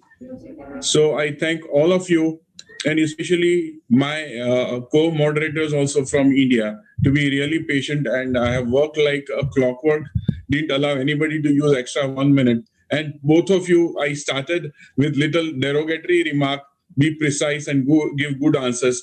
I don't think you needed that. You have answered so well that you have enriched our brains with such wonderful knowledge about total hips and total knees that we would like you to be our chairman for next meetings also. If possible, please join us. Thank you very much. Whatever you want to say, we'll be very happy to listen to you. Well, thanks for your kind words. It was great to moderate, and thanks for having us in the session. Yeah, it was my pleasure to chat with you tonight. So thanks a bunch. Thanks so much, really. And the IPCA team, let's come back and thank everyone. Ravi, Junaid, Gurvinder, where are you all? Let's be together and let's have a wonderful, just hang on, sir. Nicolas and Curtis, please be there so that we can have a good screenshot. Can we have that? All of you, please switch on your cameras. Big zoom mosaic. Please come on your, can we have your cameras on? All of you, can we have?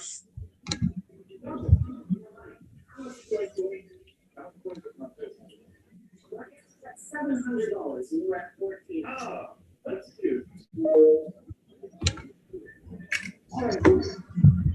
Thank you so much. Thanks a lot. All right. Thank you. Bye-bye. Thank you. Thank you.